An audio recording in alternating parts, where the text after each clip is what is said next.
Hey party people, thank you so much for joining me today for this playthrough of Role Player Adventures. Now today I played Adventures 1 and 2.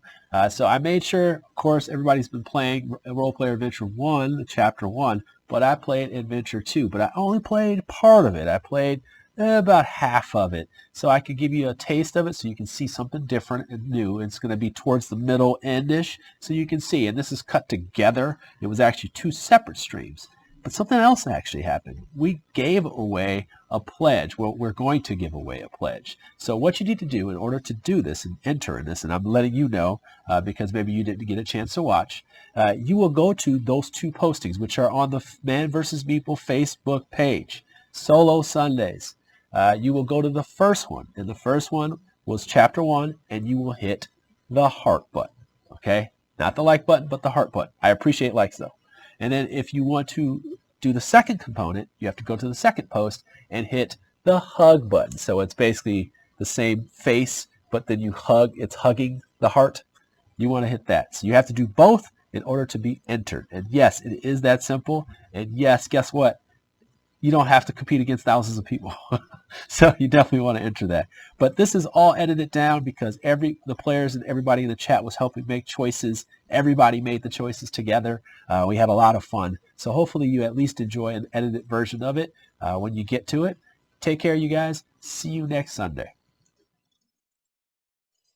All right, you're on a little bit of a delay today. Woo, boom. All right, you're on a little bit of delay today, but that doesn't mean much. You're going to be helping me make decisions in this game, Role Player Adventures, and this is a Keith Mateka design there, and I'm sorry, you're going to have James Bryan, and both of them are going to be combined to make this wonderful game experience. We have a 1 to 4 player game. I'm going to be playing a true solo game, so it's going to be one player. All right, I'm going to be playing with one player. We're going to be going out and about and playing this game in the world of Ulos. We're going to be playing the battle at Black Lake, and then we're playing the other one called Taran's Trophy. We're going to do it in 2 separate parts because usually my solo Sundays is just one thing, one adventure or something like that. But today we're going to be doing 2. Okay, so they'll be segmented. We'll have Module 1, Chapter 1. Then I'll take like a quick 15-20 minute break. Then we'll dive into 2. If you have questions along the way, I will answer those questions for you. I try to keep my opinion to a minimum because this one is sponsored. And it's sponsored for a really good reason too, because you have an opportunity to receive a pledge. All right, so talking with the publisher, I decided to do 2 streams. He was like, all right, so if you do a second one, I can give away a pledge. I was like, cool. So just go ahead and stay tuned for details. I never give it away right away. The reason why I don't give it away right away is because I want you to stick around. All right, so just know how this goes. It's going to be very, very easy, and you really have a great chance of winning because it's not like I try to make it so you have to enter with 50,000 people. All right, so let's go ahead and dig into the role players. The first adventure. This is the battle at Black Lake. Okay, we have our map here, and we have our character. Our character is a halfling, and I came up with this name. I usually come up with completely silly or normal names for characters. This character's name is Robert Goody Two Shoes Johnson, okay? And it's a halfling cleric. So we're a halfling cleric, and we're going to be going out on this, basically this land here, and just learning about the land and all these different things. You see these little encounter tokens. There's going to be experience out here, and we have 4 locations. And this is very much a tutorial lesson. This one right here is such a tutorial for the game. So if you're like, I don't know, man, this is the tutorial basically for the game. Over here, you have your campaign board. The campaign board is going to be able to track how many missions you're in, death toll, mastery, so how you expand yourself. You got XP over here, your gold, which I start with 7. Title cards that will be added that kind of tell a story about what you've done and who you are, and how many things can be played. That's not important, but the kings, it is important. I don't know why I said that, but this right here are different tracks. So they show you your affiliation or your loyalty to certain things, and of course that will change how it all plays out. Now, this is going to be very interesting in the fact that I'm going to try to let you make the decisions for me. So it's going to be on a little bit of delay, but I'll be patient. And if you don't want to see something like this, just I'm going to edit this and make it shorter. So like when the blank times happen in real time right now, they'll be gone in the recorded version. So it's like a 10-second delay. I kind of take a little bit of voting and then we go. All right, so bad reader here is going to read. All right, and we're going to try to make it through this. All right, here we go. All right, so your adventure begins. As King's Guard soldier in the regiment of Commander Zalek, a dark elf, you have fought a long war. The Dragul, a coalition of northern tribes, invaded Nalos, your homeland. After many battles, you have driven off their hordes, but rumors spread through the camp of a new Dragul plot. One night you are summoned to Commander Zalek's tent, where you find him arguing over a map with General Grick and an orc. A gold coin marks the southern city of Sabek. A vial of elixirs marks a swamp to the west. Okay. General Gallic raises an eyebrow when you enter. So you're Zalek's best, he says, looking over you skeptically. We have a mission for you. But first, a question of strategy. Zalek wants to take your regiment south to investigate a threat to the capital, says Grick, pointing to the coin. Then pointing to the vial, I think we should push west and capture a powerful Dragul agent in the swamps. What say you?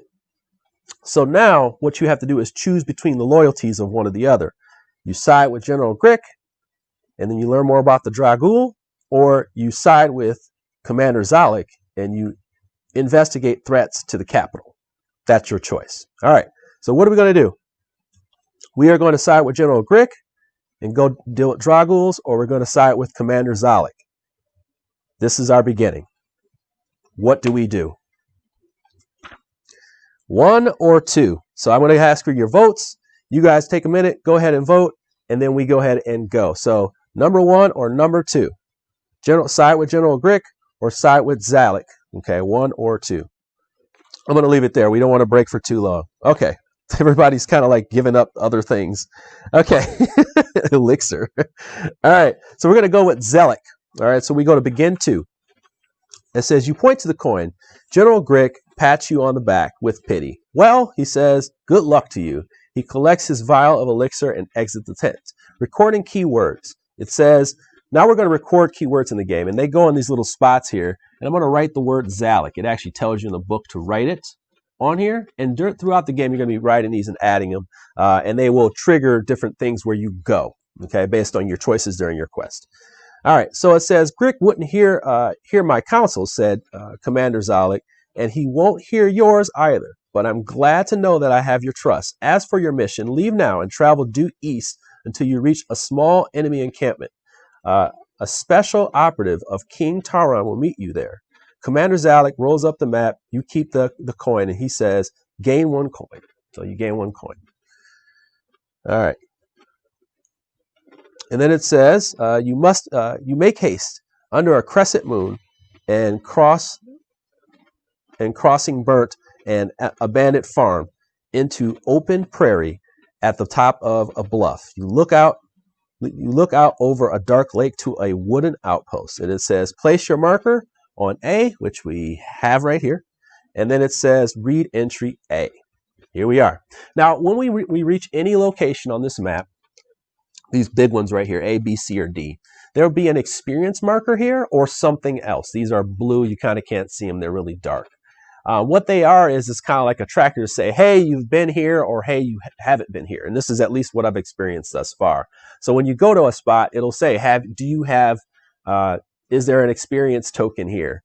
Yes, do this. If you have this name as well, do this and go to this specific entry. That's kind of how these work. All right, so it says, is there XP at the location? Yes, there is. Otherwise, collect the XP from the location and continue reading. The XP goes over here, and it's used to buy things at the end. It will expand the cards that you can play, expand your dice limit. It will also allow you to expand your character using for mastery. So you want to compile those as well. It will also help you rest in the game. Okay, as you look out over the lake, voices call from the thicket behind you. Care to join me? You turn to discover a friendly halfling roasting apples and hares by his fire. You look like you could use a meal. You disregard the halfling, and he chuckles, and then stands. Tarek Nowlin, special operative of the King Taron, confidant of the immortal knight, and bearer of bad news and terrible secrets. Now come, eat and rest, for we have hard work ahead of us. As you eat, Tarek speaks in a hushed voice. The lake below is dark, for the Dragul filled it with blood and ashes of their dead. Our mission is to secure the outpost. The northern shore is guarded by goblins. All right. But weak but many. Gnolls stand and watch the south. Okay. We need to eliminate both camps. So take your pick. You go one way, I go the other way. Burn down their camps to signal your progress. I'll do the same. Tarek pulls something from his sack and tosses it to you. We'll need this at the gate. So now we're going to receive what's called a discovery card. And discovery cards are mission specific, but they are very important.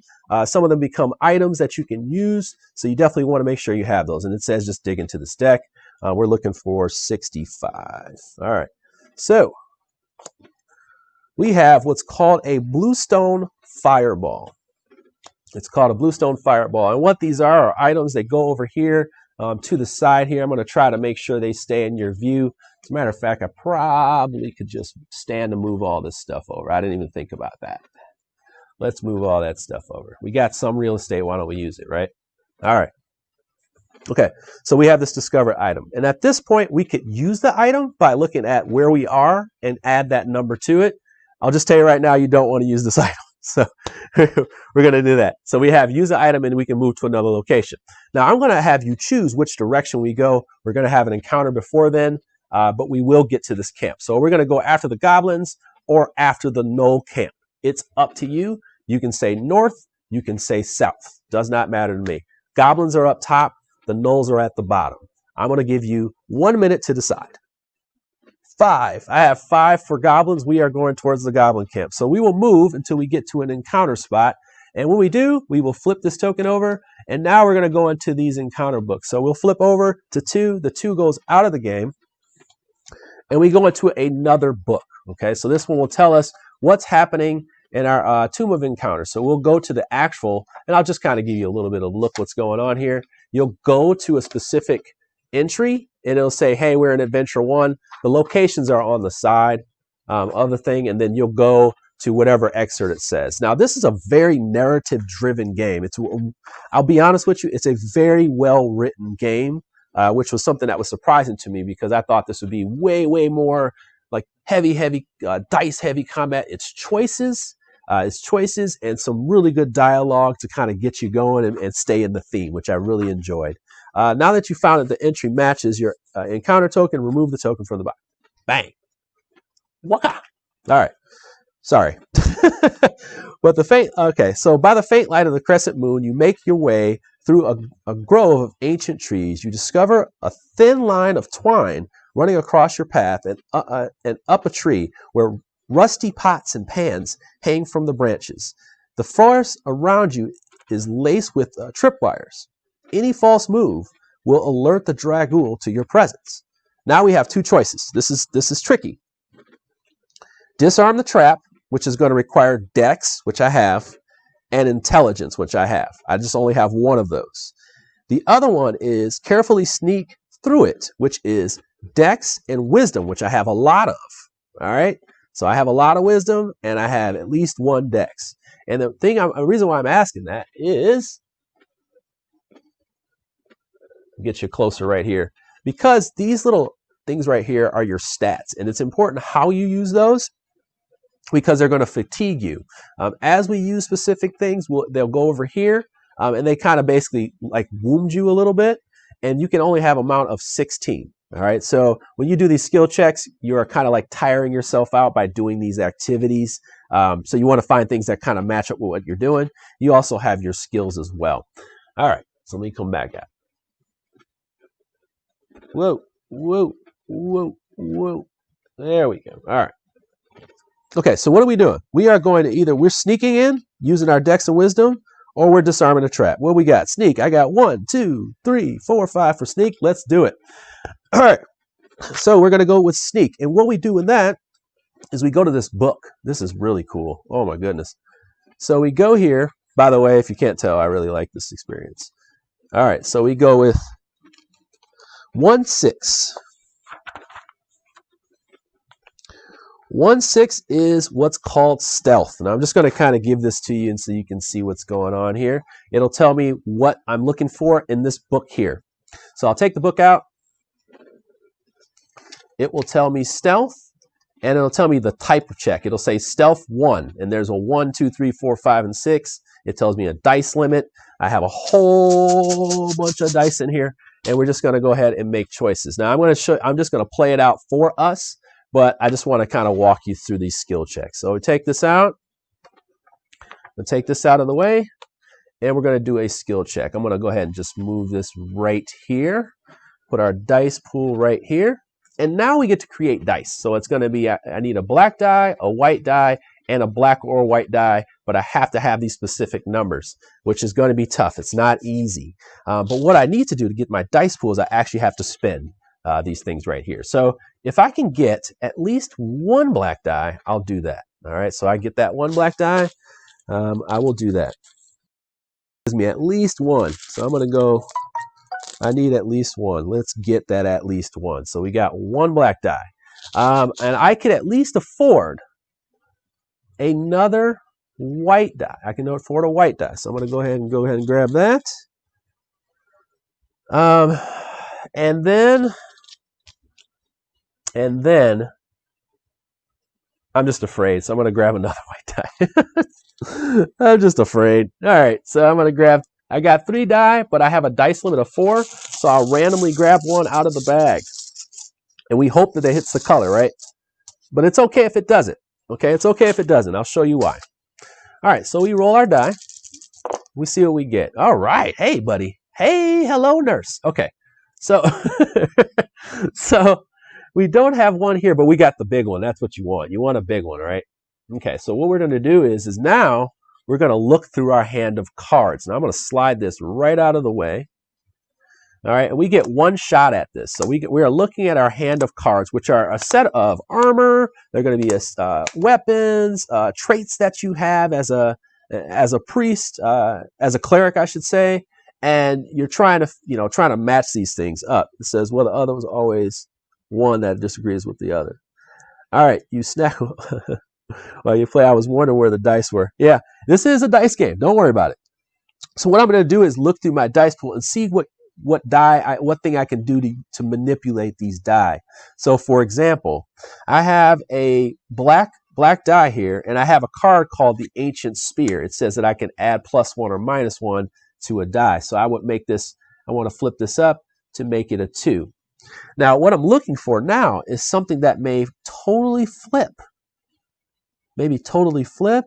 Do I have something that'll flip? Let's see. Yeah. I don't. Let's see.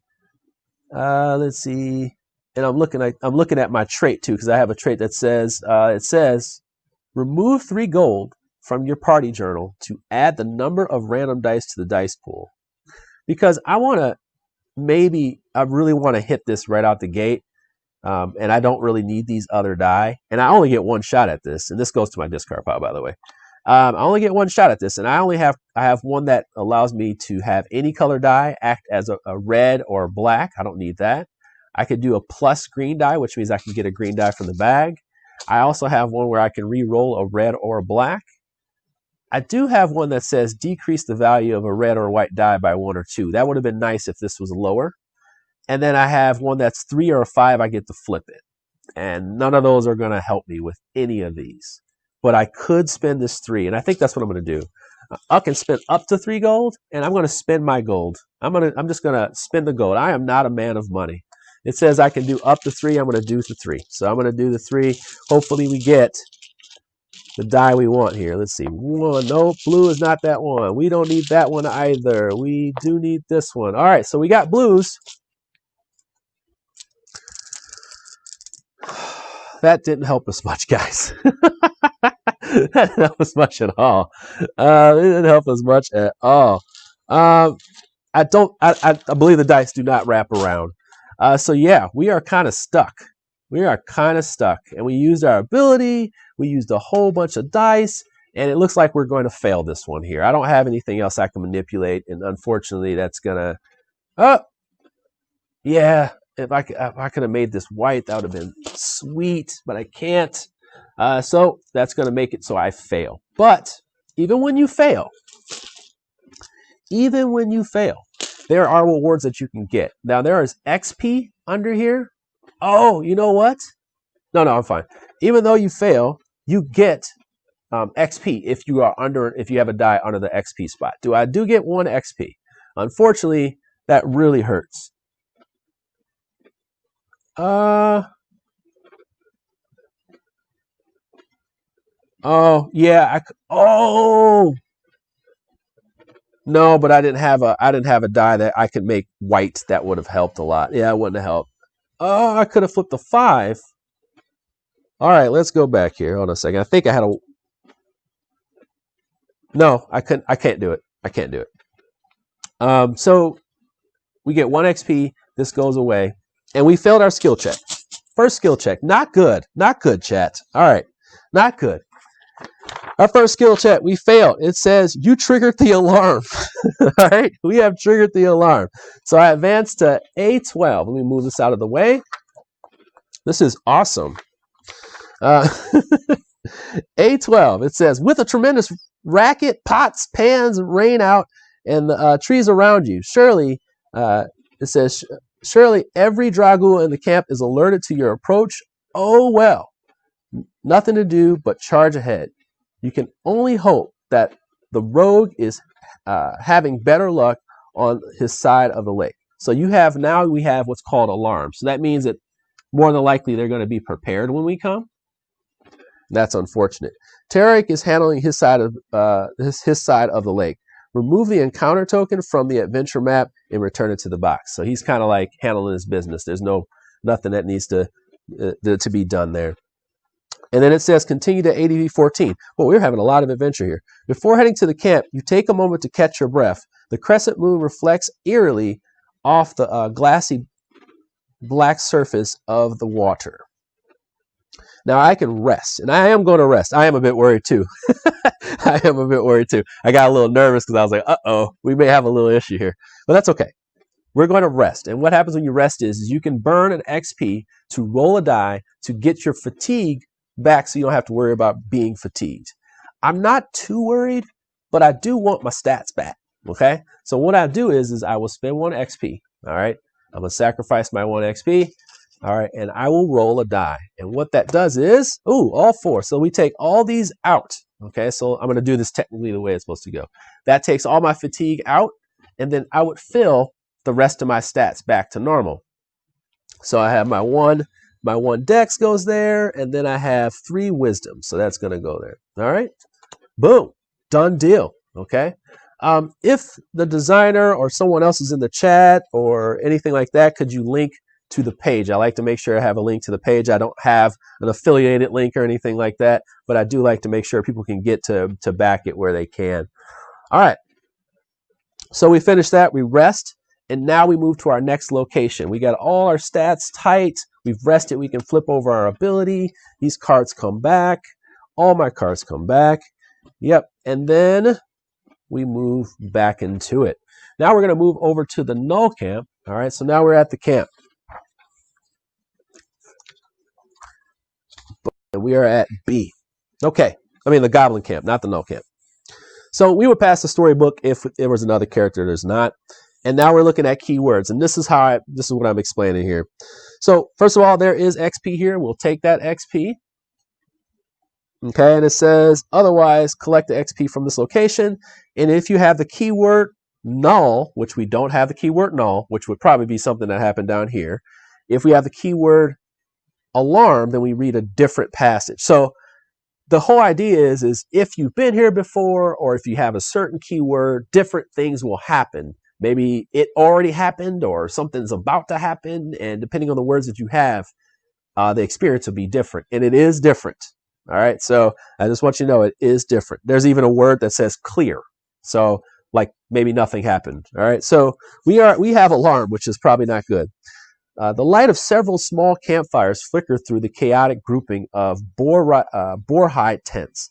as you approach, you can see the goblins have begun to strike their tents and secure provisions. It seems as they are preparing to move, likely in retreat.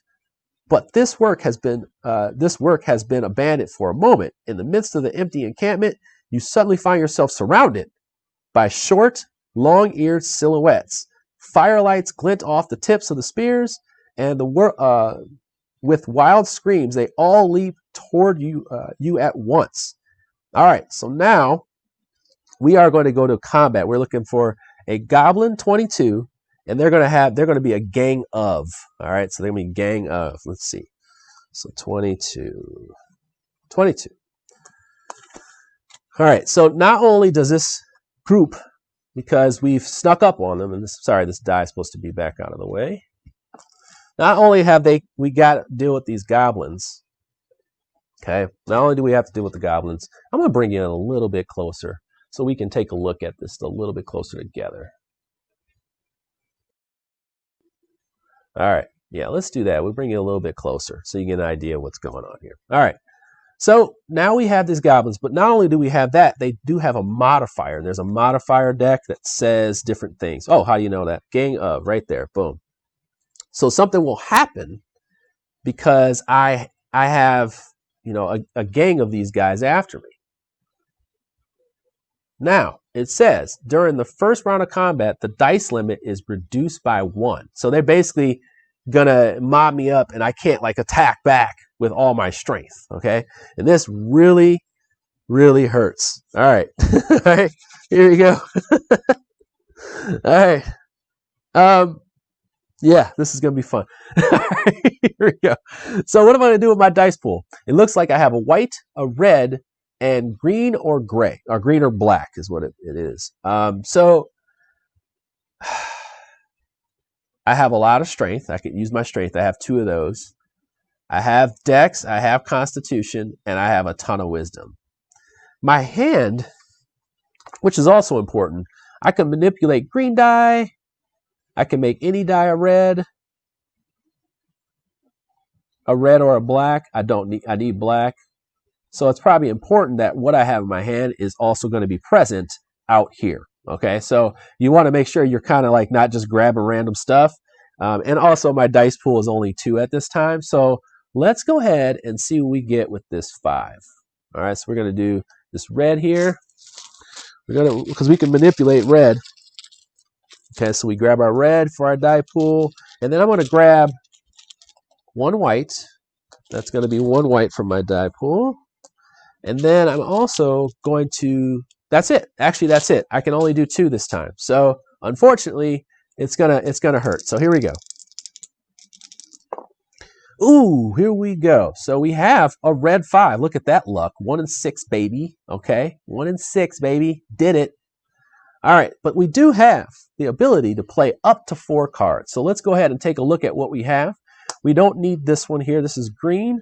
We got Cure Wounds, which is a healing spell, which is great. We have this one here. This one is any die can act. We don't need that one. We don't need this one. We don't need this one. I'm looking for, oh, here it is. All right, so what we'll do is this one is a Blessed Mace, okay? And the Blessed Mace decreases the value of any red or white die by 1. And that's what we need right here to cover this 5 right here. So then we do that. We cover the 5. Well, we don't have any more dice. So we're going to go ahead and take some blows here. And this one right here goes to my discard pile out of the way. And we're going to take some blows. They're going to get the counterattack for 1. So they basically start filling up my fatigue area. Okay, like so. And then also I'm going to get 1 this round as well from their little area here as well. So then we move forward to round 2. Okay, and we go back at it. But like now all we need is green or black die.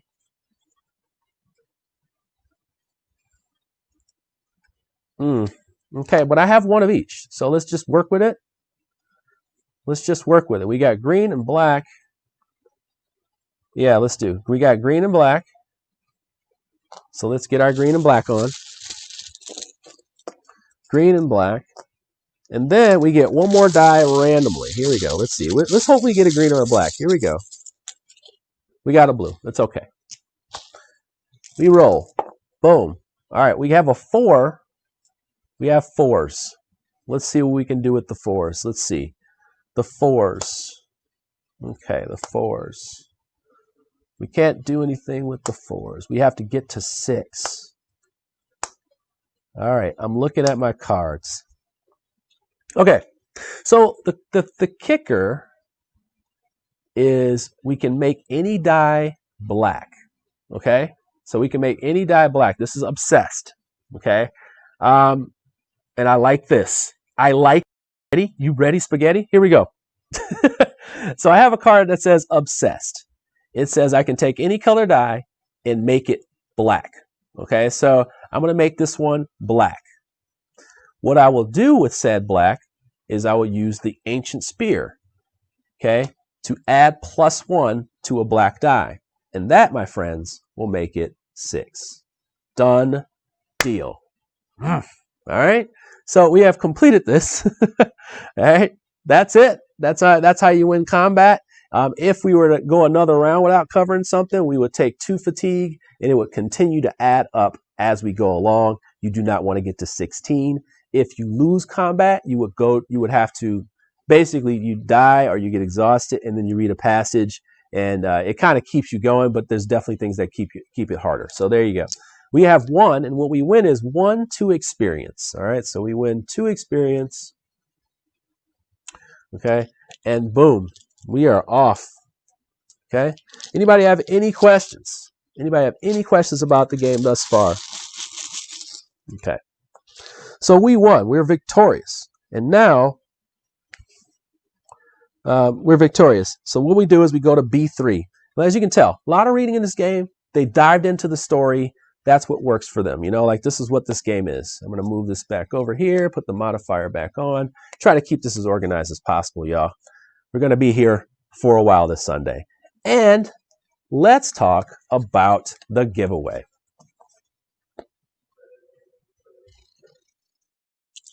All right, so we are already into the middle of the first hour here. This is going to be a very quick, like I said, a very quick tutorial type game. But we're going to see some very interesting stuff as we get to the end. But right now, before we get to the end, I want to make sure that I reward you for sticking with me in part 1. All right. So for part 1, this is how it's going to go. All you have to do is not hit the like button. You want to hit the heart button. All right. You want to hit the heart button. You love this. All right. So even if you don't love role player adventures just yet, you want to hit the love button. Love button. Not the like, the love button. All right. So that little heart, you're going to hit the heart button. You can hit the like button all you want. Thank you. Thank you. You want to hit the love button. All right. So hit the heart and you will be entered to win. Now you got to do part 2. You just have to do part 1 right now. So the heart. All right. Let's go ahead and get back into it. Okay. So here we are. We defeated them. Here it is. The goblins retreat from your attack and flee back toward their homeland in the north. As they run, you set fire to the tents. By the light of the burning camp, you find something the cowards left. So you discovered card 95. Here we go. So it's got to be towards the back, right? All right. You don't shuffle these. They all stay in order. And we find an ancient key. All right. Ancient key. All right. And we get to write the word goblin. Okay, so looks like we've done something with the goblins. We're going to write goblin. Now it says, after the fire rises from the lake, across the lake, you trust that Tarek is making good progress and will meet you at the fortified gate ahead. So out here, over here at the outpost wall there. I should probably move out just a tad.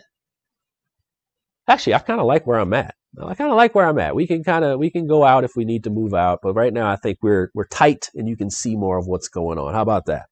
All right, so I'm gonna go ahead and put my hand back. I get everything back, by the way. Now I'm gonna try something. I'm just gonna show you some silliness that can happen, but I don't know what's gonna happen because I haven't tried it here. We're gonna use an item. We're just gonna use an item just to get you an idea of what goes on here. This is a bluestone fireball. We don't know if it has use here, but what we're going to do is we're going to look at the place we're at, which is location B, and number 65. So we'll just look at B65, and this is what happens. If things apply, they apply. If they don't, they don't. You examine the bluestone fireball in the light of the drifting embers of the burnt goblin camp. To uncork it here would not do any more damage than has already been done. So it just basically says, hey, nothing happens here. Or let's just say I wanted to combine this. And I want to say 65, 95. All right, 65, 95. Finding no use for these items together, you decided to juggle the ancient key and the blue fireball. It's a risky act, but you're juggling with great skill. Too bad the goblins aren't around to be impressed. When you're done, you feel invigorated. Nothing like a bit of juggling to get the blood flowing. Roll one die and return stamina from your... Ooh, wow, this is great. All right, here we go. Whoa. It says, roll one die, return stamina from the fatigue box to the supply. Yes, let's go. Boom, 5. All right, 1, 2, 3, 4, 5. Holy smokes. I was invigorated. All right. That's awesome. Whoa. Okay, well, I like showing you items. I've never done that option because I thought it was crazy to do so. All right, so we have that. But we can rest, and I think we're going to rest because I have no stats. Like I have barely any of my stats here. So once again, gotta pay my my experience. I'm going to roll, and I'm going to get rid of that last one.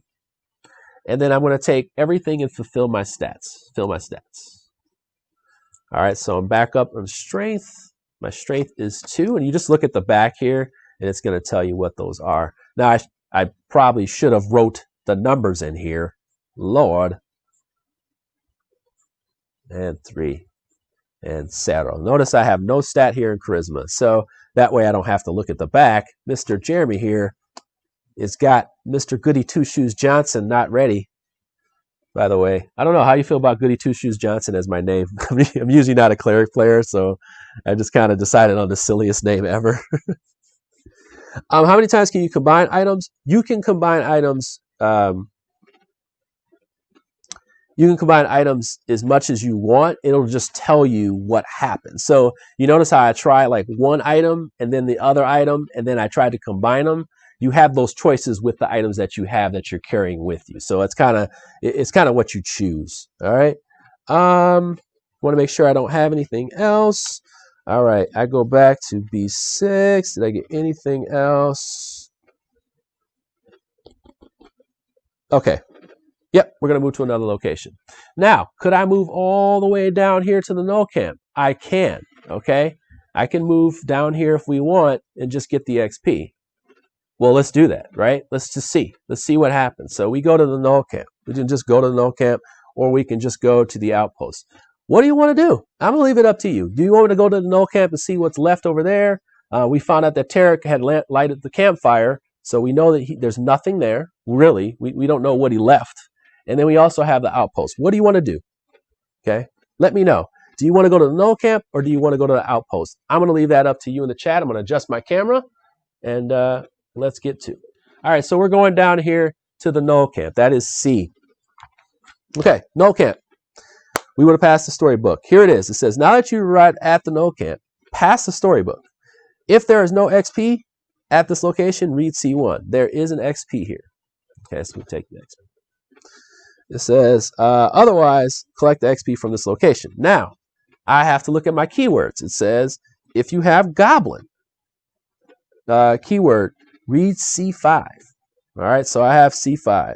And then it says if you have alarm, read C2. But I have goblin, so let's read C5. Burnt tents are all that remain of the null encampment. Tracks in the soil reveal the frantic movement and sudden end of 3 dog-pawned creatures whose bodies are not in evidence. There are no tracks of Tarek's feet, no drag marks to indicate what became of these gnolls once the halfling was done with them. If you didn't know better, you would have guessed that the gnolls saw a ghost, ran about wildly, and then vanished forever from this world. Tarek is a more formidable operative than you supposed. In the ashes of the tent, you find something he overlooked. Discover or reveal card 86. So I'm going to go to the back here. All right. And we discover a lodestone pendant. All right. So now we have a pendant. We have a key.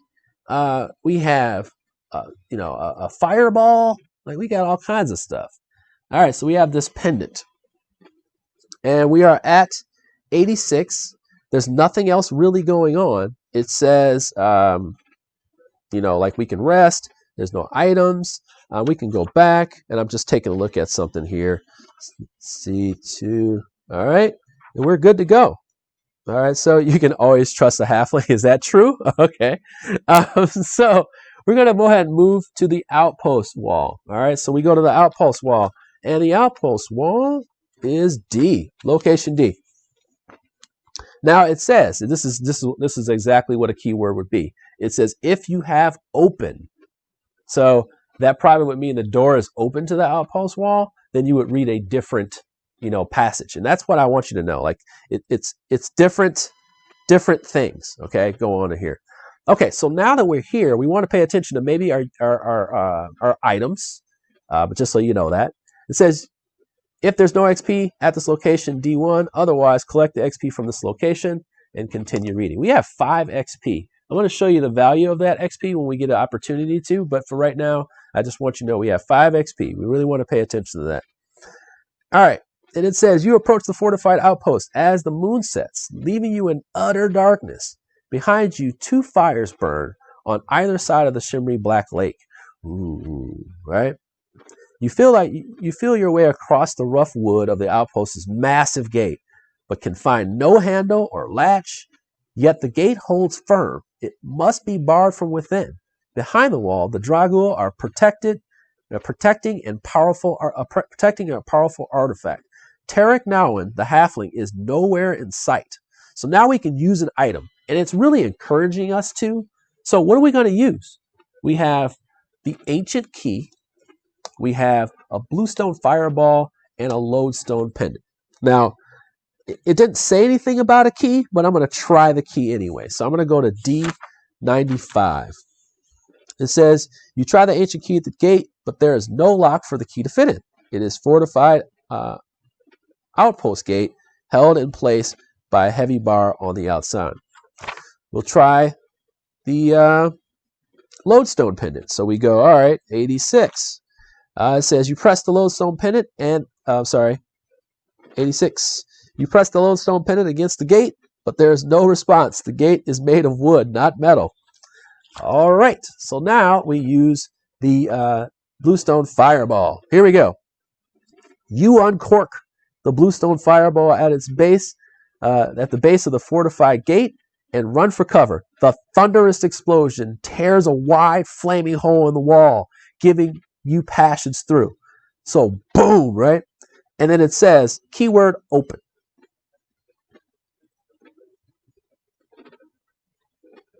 Okay, reveal 16, discover card 16. This is where it gets real cool.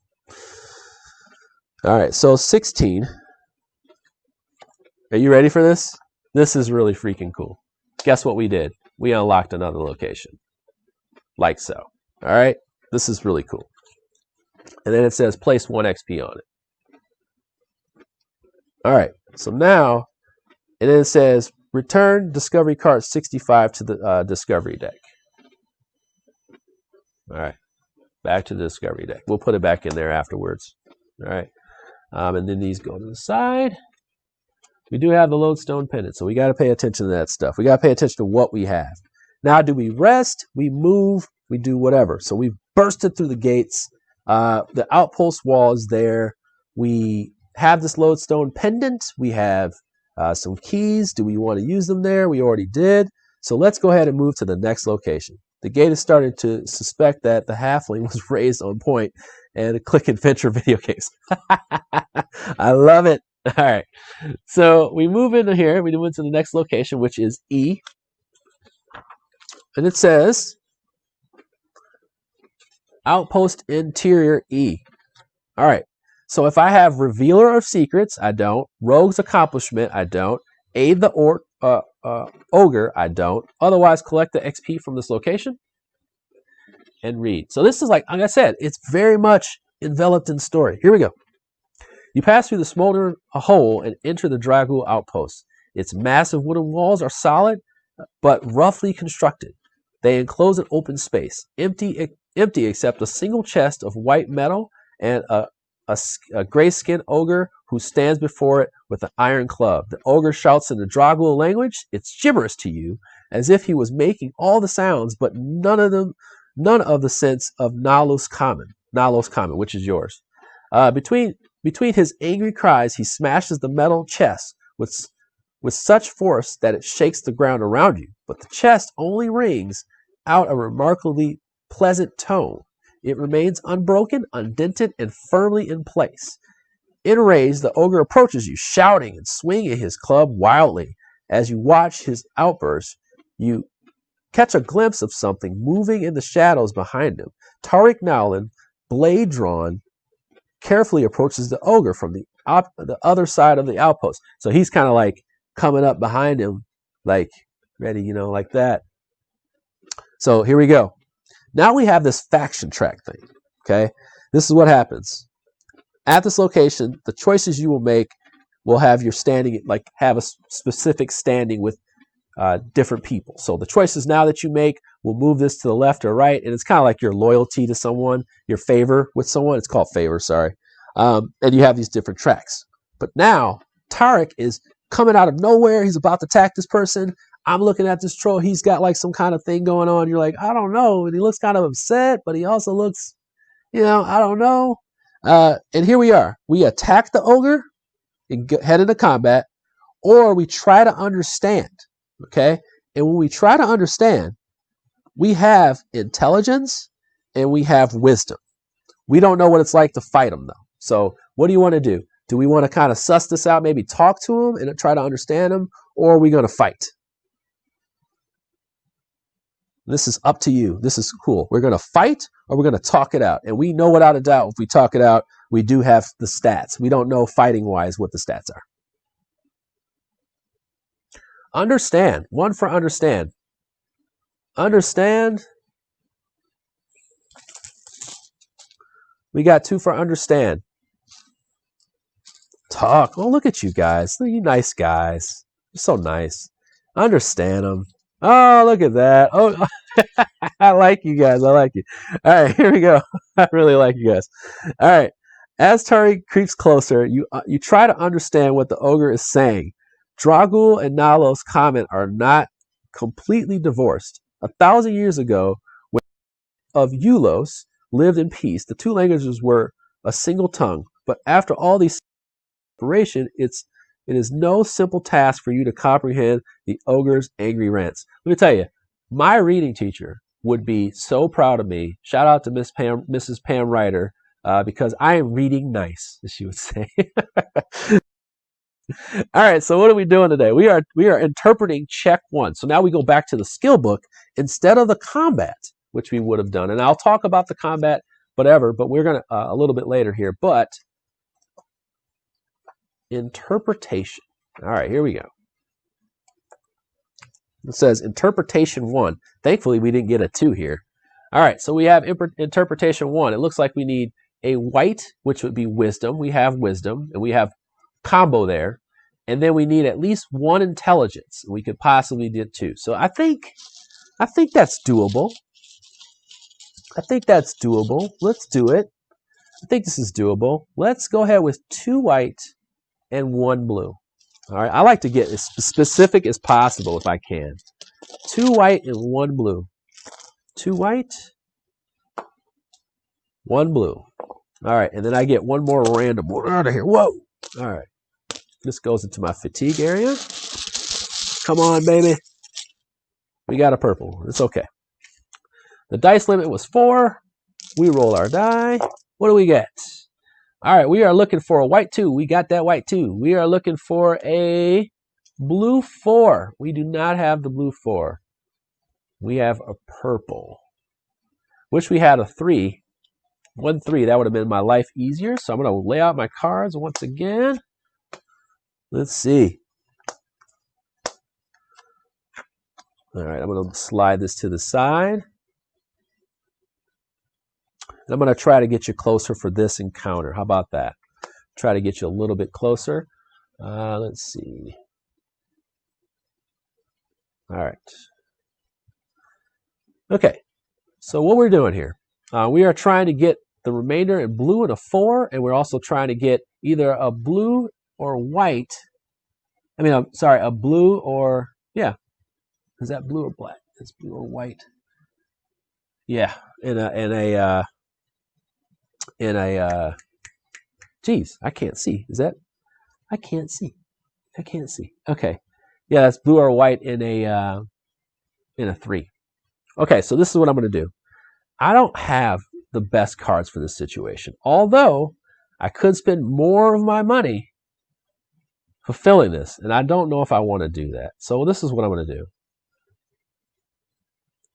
It says that I can reduce this die by 2. So I'm going to go ahead and use my Blessed Mace, which is just saving my butt, you know. Blessed Mace. I can decrease the value of a die, red or white, by 2. So that's going to get me to this one. All right, so there we go. We got that one. And then the blue is tricky. Blue is tricky.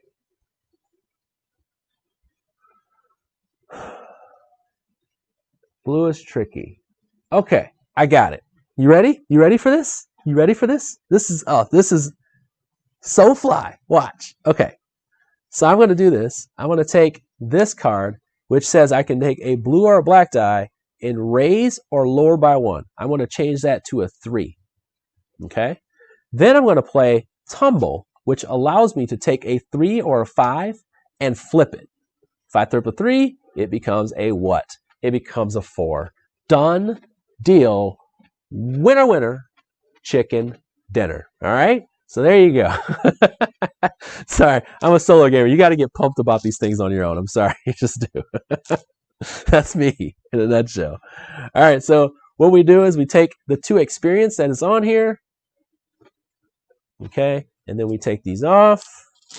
My hand goes back. These would be in my discard pile. And then these would go. There are cards that are special that are spent, and they go in your little spent area, and you can only get them back when you rest, but we haven't experienced that yet. Okay? And you notice this game is not just all combat, combat, combat, combat. You have different skill checks and things that you would do. So here we go. We have passed our interpretation check. That was great. You guys were great in the chat. All right. Let's see. You roughly understand the ogre's meaning. So then you go to E8. E8. Paying careful attention to the ogre's speech, you can tell that he is angry about the chest and whatever's inside. He introduces himself as Tog, and he tells you that the Dragul invasion was meant to bring home artifacts like the one at his feet. After all the death and suffering of this war, he has finally reached his mission's end, but he can neither move the chest nor open its lid. As he speaks, Tog sinks into despair. His homeland is gone. The invasion has failed, and where will the Dragul go now? His are the complaints of an invader who killed many of your companions and is now disappointed in his own losses at war. But your efforts to understand him have kept his attention fixed on you, allowing the halfling in the back to creep ever closer to the ogre. A moment more, and Tog's life will be over. Oh my God! You ready for this? This is the deal. So now we've heard this. We've heard the ogre's perspective, and he's killed so many of our halflings, but he's like having a hard time with what the toll of the war is. I respect that, but warn Tog so that he can escape, or wait and let Tarek do his work. So do we let Tarek get the kill, or do we say, "Hey man, let him go, go, go"? What do we do? Let him go, or let Tarek do his work? Live. Oh, wow. Live. Okay, you guys are good. Chaotic good. Let him go. Let him go. One more vote, and it looks like it's going to be. Let him live. Warn Tog so that he can escape. E9. Here we go. So it says, this is going to be this is a lot. Here it comes. Look out, you cry. Tog is startled and leaps backwards, knocking Tarek to the ground. When he sees that you have saved him from assassination, the ogre grunts his gratitude to you, climbs the wall of the outpost, and leaps into the darkness beyond. Tarek stands and dusts himself off. Needless to say, I'm not impressed, he says. Warning an adversary of my attack is nigh treason. Nevertheless, your mission is accomplished. The ogre has fled, and we are here with the chest. You examine the area around the chest and find that the ogre left behind his coin purse. I get 4 gold. You know what I'm saying? Hey, man. Opportunity. You know what I'm saying? All right. So it says reveal title card 1. And we get Aid the Ogre. Okay. So this is a card where you start to add these titles to you, and they will determine, like, at specific locations. If something happened, then that's who you are. So that was an event that happened, and we know what it is. Now, we are about to change our favor alignment because of what we've done. We've lost favor with the king. We've gained favor with the Dragul. So now we have some shifts in how things go. Now, in between these things, you're going to have, maybe possibly somebody remembers that you did something. So it's important that this is, kind of how it plays out. All right. So now if you have both Goblin, which I do, and Alarm, I read E12. Now that the outpost is calm, Tarek relaxes on a tree and stump and carves slices from an apple. I have to say, your approach to the Goblin camp was less than artful, but I did get all the gnolls from my side of the lake to look in the wrong direction at the same time. You're like a fireball at a wooden gate. Noisy but effective. I can work with that. All right. Tarek points to the metal chest with the apple wedge.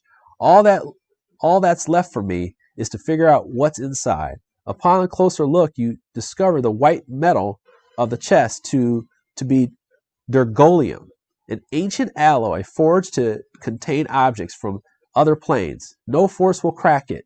Its lid must yield to some other secret. You find a pear-shaped spear indentation. Huh. All right. And then it says, indication above its keyhole. Tarek notices your interest in the chest. You can return to your regiment now if you like, or you can stay and help me open it. So now our adventure is complete. It's completely complete. And what we can do now is we can do specific stuff at the location. So it says we can completely finish what's going on. We can explore the map. It says when you return to a location that you have previously explored, make sure to read the base text again. For example, if you return to the certain spot, you read the entry again. But I can use my items. Okay. So we got. So it says your mission is complete, leaving you free to explore the area at your leisure. Are the parts of the lake that you have not visited. From now on, when a choice indicator gives you an opportunity to move to another location, you may instead turn to the end section. So we are here. We can use items. Of course, we want to use the pendant, right? All right, so we're going to use the pendant and the key because it's a chest, right? So here we go. We are going to look at 8695 because it said it had pear-shaped spot on the chest. And then it also said that we have a key. So we're going to go ahead and use that. It says you press the lodestone pendant to the pear-shaped indentation on the chest and insert the ancient key. There is a click of mechanisms within which allows you to turn the key. The chest pops open. And now we go back to the king's favor, +1. And then it says +1 on the king's favor. So now we're back even Steven. And now we reveal title card 2. Revealer of Secrets. Now we have a title, another title, Revealer of Secrets. And then it says continue to E16. So E16. As the chest pops open, the earth quakes and the sky crackles with a strange purple energy. For a moment, you hear the screech of bats and you smell a briny sea. Tarek holds forth a chainmail sack of the same white metal as the chest. Quickly, grab the object and place it here. You reach inside the chest and pull forth a plain glass jar of translucent gray material. Strange, colorful images pass through the material as if it was displaying the dreams of another world. You place this curiosity in Tarek's Dergolium sack. Immediately, earth and sky are still. A fine discovery, Tarek says, admiring the jar through chainmail links. I've only seen one other like it. Then he pauses to consider you for a moment. If your king's favor was 1 or higher, we would have a different thing. But otherwise, Tarek frowns. I'll be hanging on to this, he says, tucking the jar into his pack. But now you've seen its power. I have no choice but to recruit you. He pulls several empty Dergolium chainmail sacks from his pack and hands them to you. They are Dergolium vaults, hidden all over the Nalos, says Tarek. Each hold an object of great power. We cannot let them fall into the wrong hands. But by king's orders, we must gather as many as we can with haste. Now I can rest and move it to another location. Do I have all my stats? No, I'm not going to rest because I want to keep this experience. And now I think we have ended everything. We don't need to do anything else. These have been used. We're good to go there. But we're going to have our ending. And this is our ending to our Volume 1. Remember, hit the like button. Part 2 is starting at 3 p.m. But I want you to read the end. We'll read the end and kind of get an idea because there are different endings depending on what you have. Now, what happens is you look at the titles that you have and you match them up. Because I have read each section that I have. So I have Aid the Ogre and I have Revealer of Secrets. Here we go. So it says, you think back on Tog, the ogre who you spared from Tarek's blade. His looks of gratitude is still fresh in your mind. Strange that, at the end of this long war, you have finally made a bit of peace. He complained that the artifacts had been stolen from Dragul's city-states, and you wonder if their invasion of Nalos might somehow be related to his theft. In any case, somewhere in Nalos wanders an ogre who owes you a debt of gratitude. Yes. All right? Revealer of Secrets. You wonder about the power of the jar that was hidden in the Dergolium chest. How such a small object shake the earth and rend the sky? Strong images floated through the material inside. The jar must be an illusion, or from another plane. For nothing like those images exist anywhere in Ulos. So those are my 2 little segments, and then we have the ending. And I have the keyword Zalik. So Zalik is N2. And it says, upon your return, you find your regiment preparing to march.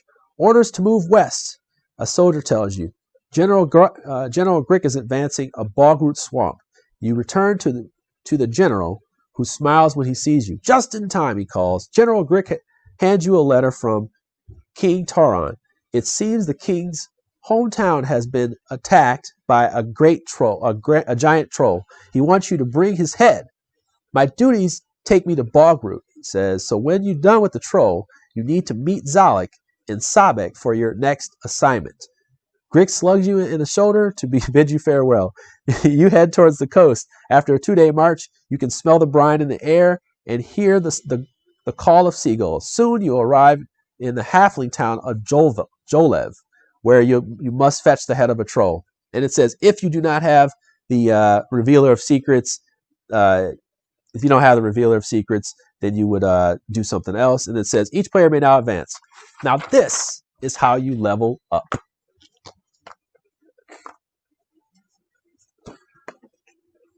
All right.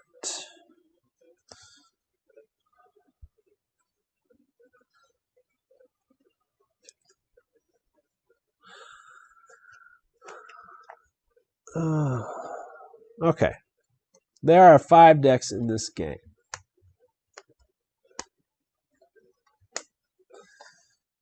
And in each one, you have a market for them. So you'll look at this market and you will buy. Now, if there's any discounts, they will tell you in the top right corner. So like if I was a human, I would get a discount of 2 on that one. If I could excuse me, I can subtract my Constitution stat, and whatnot. So I have these different things that I can add to my deck. Now, the key is how much money do I have, first of all? All right. So I have 2, 4, 6, 8. So I don't necessarily have to buy anything, but it's important that I kind of at least evaluate it. This one says I can re-roll a white die or I can flip a white die. That's kind of valuable to me right there. Move a card from your hand spent pile. I'm not worried about that. I do like this red one acting as another die, because this red, that means red. I always kind of get these, I always get the colors kind of weirded out because they're like red and purple is kind of a weirdish thing here. Yeah, purple. Purple can be a any color die. Purple could be any color die. This one is I add a die and it will become a 6. I kind of like these two right here. This one I can turn a white and flip it over, or I can roll. I also like this one here too, though, where I can flip a die that's red or green. That's a very costly though. 2, 4, 6, 8. So that would be all of my money. I think I'm going to take this one. I'm going to take the runic pendant right here. It's going to cost me 6. 2, 4, 6. Okay, so I have 2 left over. I'm going to write that on my character sheet because I want to keep that 2. This is how we save. So we just basically do that. Now I have this runic pendant. It becomes part of my hand. I'm going to go ahead and shuffle these when we're done. Done. I'll just kind of do like that. All right, get these out of the way. We'll be back for 2, so I'm going to go ahead and do that. And then the other part is I can spend to upgrade things. So I can spend to upgrade and make my health higher. I can spend to raise a stat. Like I have nothing in charisma. Right? I have absolutely nothing in charisma right now. So that's a thing that I need to pay attention to because I may get bit for it. I also have ability, and by the way, when you finish one of these, you finish one. There are side quests in this game. I have not played a side quest, but you can do a side quest. I can raise the limit of my cards. So you just add up, there's like a little formula to that. And then I can add combat dice, which I think I'm going to do. All right, let me make sure I remember how to do this. I'm going to make sure I get it right because I always seem to forget this little chart.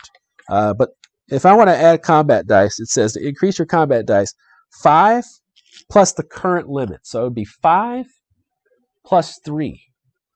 Wow, that would only leave me with 1. Wow. I think what I will do then is I will spend these 3 and these 3 to raise my mastery twice. All right. And then I'll raise my stats and I'm capped at 3. I'm going to get at least one charisma. And then I'm going to add a dexterity. Why? No idea why. Just chose one. I just chose one. Now you're thinking, oh, you refresh everything. No, you do not refresh everything. You you only refresh when you rest. So I'm going to get 1 extra dexterity, which puts me at 2. All right. And that's really these items gone. All right. And that's basically the run of 1. All right. That's basically the run of 1. Okay. So we are going to go to chapter 2 in about 45 minutes. I got to take a break and because there's a lot of reading, my throat, and I try to get a snack in me. And when we come back, you'll find out how to win. Sorry, excuse me. You'll find out how to win the pledge because you have to do something else. All right. And it's going to be real quick. It's going to be real simple. But chapter 2 opens up a lot. Okay. So there's going to be spoilers. I understand if you don't want to stick around for that. That's okay. But I talked to the publisher and it was just like, well, people want to see 2. And I'm like, I want people to see 2 because everybody's seen 1. So I want to see people to see 2. So I'm going to play 2. By the way, I forgot to put my save number on here for my experience. For my XP. Okay, so I have some left over. And now we go into the second one. But yeah, we're going to find out how to win. I will see you in about 45-ish minutes because this is just highlighting some of the things in the game. I'm sure I made some mistakes. But yeah, let's do it. We're going to go into, what is it called? Taron's Trophy. All right, so I'll see you. I'm kind of blabbering on, so let me go ahead and get some food in me here, and then I'll see you in about 45 minutes. Thank you so much for joining me.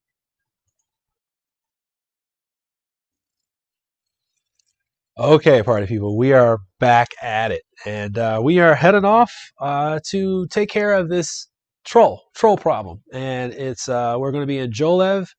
The halflings are dealing with a big troll, and they need to have us help them out. We're going to find out what's going on there, and our goal is to bring the head back. So he said, bring the head back.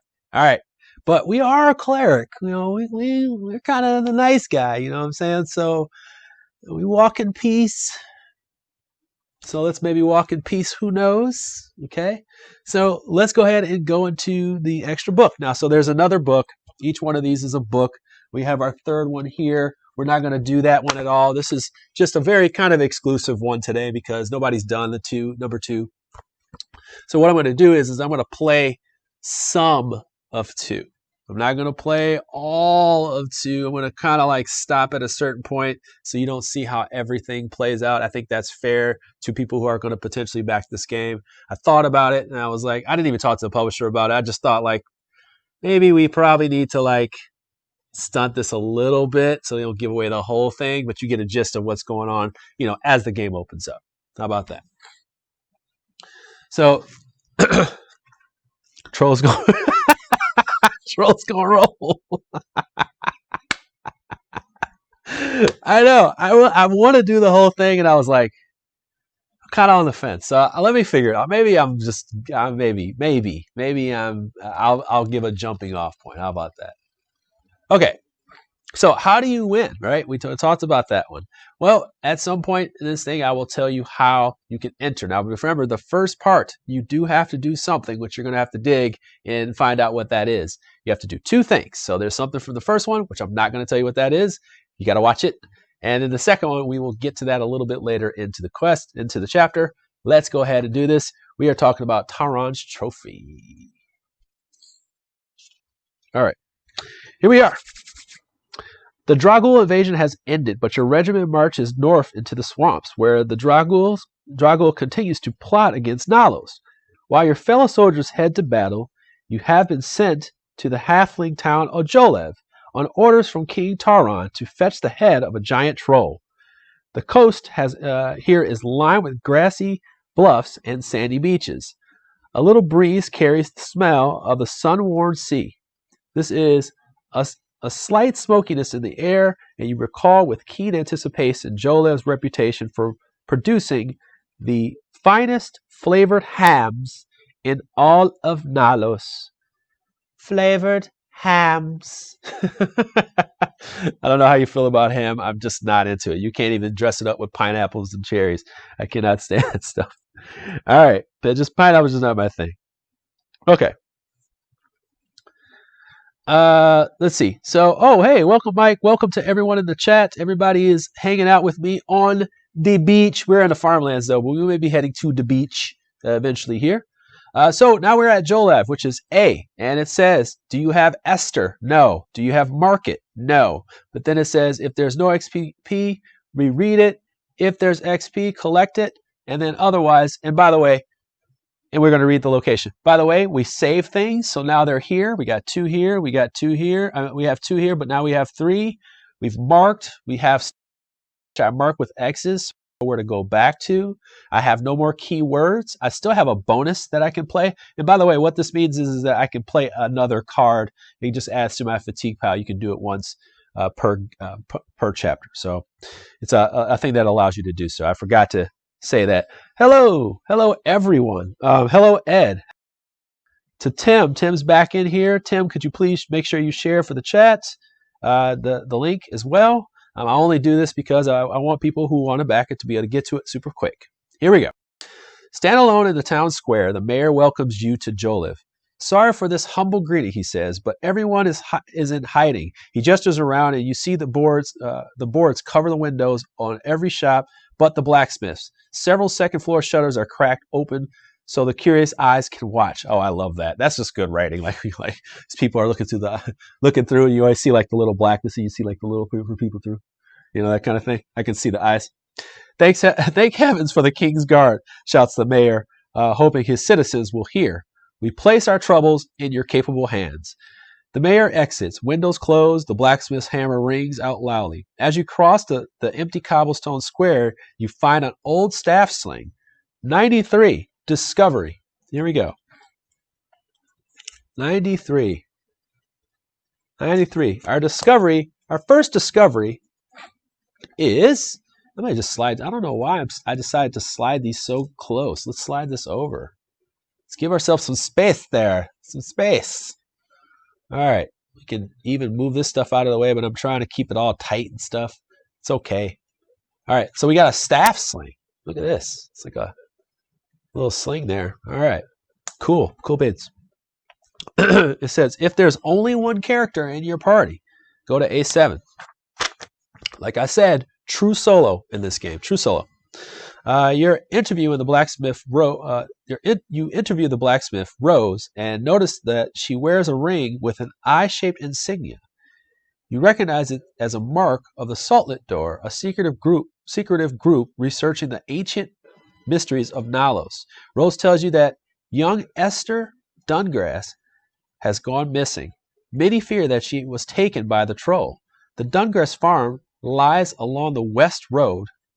Okay, along the West Road. Where are we at? Sorry, I lost my spot. Along the West Road. Esther was last seen on the beach to the east. Okay. Are you planning to fight a giant troll alone? She asks skeptically. Then she pulls something from a chest in the back of her shop. This charm isn't much in the way of protection, but it's all I have for now. Come back later and I'll have something more for you. Find all the runic armor cards in the armor deck. Shuffle them and reveal one. Add that card to your hand and return the remaining cards. That is Superfly. Okay, so all I'm going to do is take all the armor cards, the runic cards. So let's just grab all the. That might have been all of them right there. The runic armor. All right, make sure we shuffle these big time when we get to the point. So I'm going to take all these cards. This is kind of cool. So you take, okay, pity loot. I like it.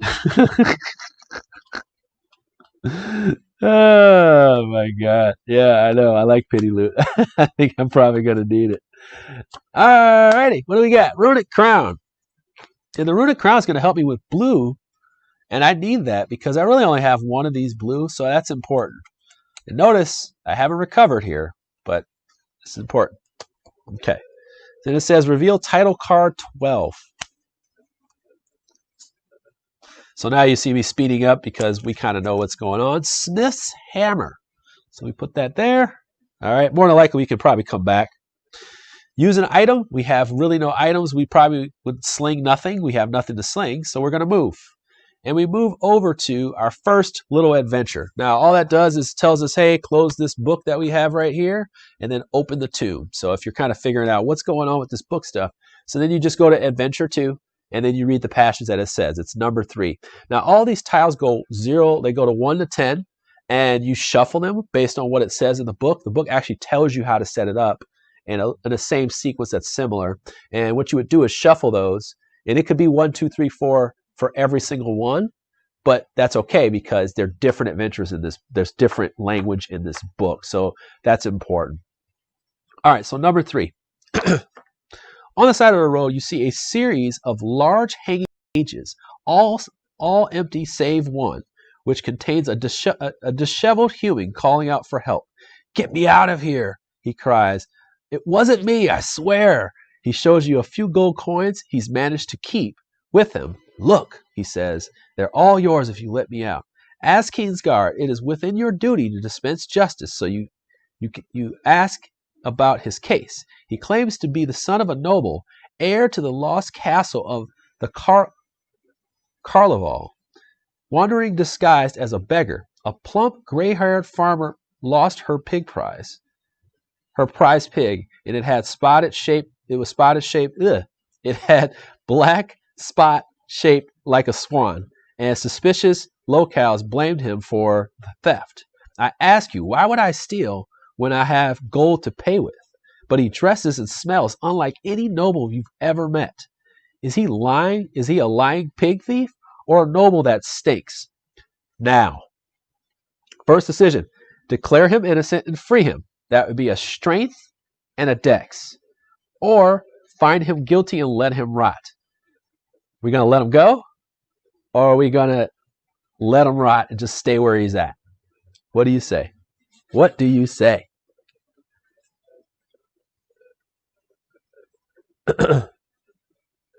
What do you say? Do we free this guy? We actually have to do a strength and dexterity check, or we find him guilty. I actually don't know what to do. I can't suggest that you do anything. So let's see. Let him stay guilty. We have whole platform. I'm against helping pigs thieves. He stays. All right. I like the idea. Yes. All right. We got it. Okay. Sounds good. Please, let's hit the like button. And that's just for me. That's not to win a contest. It's just, it'd be really nice. So here we go. Find him guilty and let him rot. So that's going to be 212. All right. The man screams at you, cowards! He spits in your direction as you walk away. You know what, dude? I don't feel bad for you at all. Whatever, man. Whatever. It says, Duntum's abandoner. Okay, so we left him in the cage, and this is what it looks like. He's in the cage. All right. Got all these titles. Then it says reveal title 68. I know this stuff comes back to, comes back to bite you or decisions that you made. I like this idea. And it says Dantum's acquaintance. All right. So more than likely that could be somebody that knows of him. Okay. Maybe a king. Maybe he is royalty. Who knows? Well, let me read that one. You met a man who claims to be nobleman's son and the rightful heir to the throne of the lost castle of Carnival. All right, so we just met him. All right, so now I can rest and move on to the next location. Well, I can move to B, or I can rest right now. Well, I don't feel like anything's happening just yet, so I'm just going to go ahead and move to the ancient chapel. So let's go ahead and move to the ancient chapel. We go to B. Sorry, go to B. All right. B, ancient chapel. It says if you have the word discover, we don't have that. Otherwise, if there's no XP, B1. And then it says if there is, we take it. Now, we're going to be gaining a lot of XP in this one, if I remember correctly. So we're going to be kind of paying attention to that. Ancient buildings in Nautilus are held sacred by law. No trespassing is permitted, and looters are imprisoned. So you are surprised to hear sounds coming from inside. Colorful splashes of light filter through the fractured stained glass in the chapel's vaulted ceiling. A Dergolium bell hangs high above the marble altar, which faces rows of stone benches. Rounding the altar, you find a muscular gnome, wooden mallet in hand, standing over a door in the ground that has no obvious lock or latch. You can see that the door is made of Dergolium, just like the chest at Black Lake. The gnome speaks in a low voice, just in time. Says, give me a hand with this door. He has guts. Inviting the king's guard to help him loot an ancient site. The gnome stands to offer you his mallet, and as he does, you notice a branded mark on his arm in the shape of an eye. It seems that he is a member of the Starlit Door. Perhaps he can teach you secrets of the chapel, or perhaps he conspires against the king's peace. Do we arrest the gnome for trespassing, or offer to help him with the door? Do we arrest this guy? Maybe he's a traitor. Maybe not. Or we help him with the door, which could have loot in it. There's a dilemma there. What do we do? So we're going to arrest the gnome. That was pretty funny. Okay, arrest the gnome for trespassing. Here we go. B2. The gnome makes no protest. He goes along with you willingly and remains silent all the way back to Jolev, where you place him in the local lockup until you work in the area. Your work in the area is done. As you close the cell door behind him, the gnome gives you an odd smile. Interesting. So now we lose our favor with the starlit door. Now we're in the negative. It says if any player has the gray matter object card, B5, otherwise B6. Okay, so there was something we missed. There was something that we had from Adventure 1 that did not happen, or we don't have an item. Because it says if you don't have gray matter, that means something happened. We don't know what it was. The gnome smiles and hands you his mallet. Oh, sorry, whoops, no. B6. And there's so much, honestly, that didn't happen. I'm looking at all these scripts right here. There's so many things that did not happen based on the choice. B6. Grimlix is my name, says the gnome. And you are... Yeah. Grimlix is the name, says the gnome. And you are helping me more than you know you can. He pulls up his sleeve to show you the branded eye on his arm once again. The eye watches over all of us, he says cryptically. After thanking the local jailer, you return to the chapel and look again at the bell hanging in the air. Reveal title card 4. This is Captor of Grimlix. Okay. Now it says use an item. We don't really have it. We don't have anything to sling at anything, so I guess. But let's just do it for the heck of it. 93. Ringing the bell seems like a good idea. You load your sling staff with a bit of rubble from the chapel floor and sling it at the bell. It makes a soft, pleasant note that vibrates the Degolium door, but the door does not open. Maybe it would work better if you had some kind of ammunition. Okay? Maybe. Maybe not. Okay? That's the coolest part. It's like maybe, maybe not. But now we have choices. Okay, so let's recap. All right, so we have the Dungers farm where people feel like the troll may be, and then we have the beach where she was last seen. So we have the family farm, possibly the troll could be there, patrol could possibly be at the beach. Which way do we go? So do we go towards the farm of the family, or do we go where she was last seen? What do we do? Beach, farm.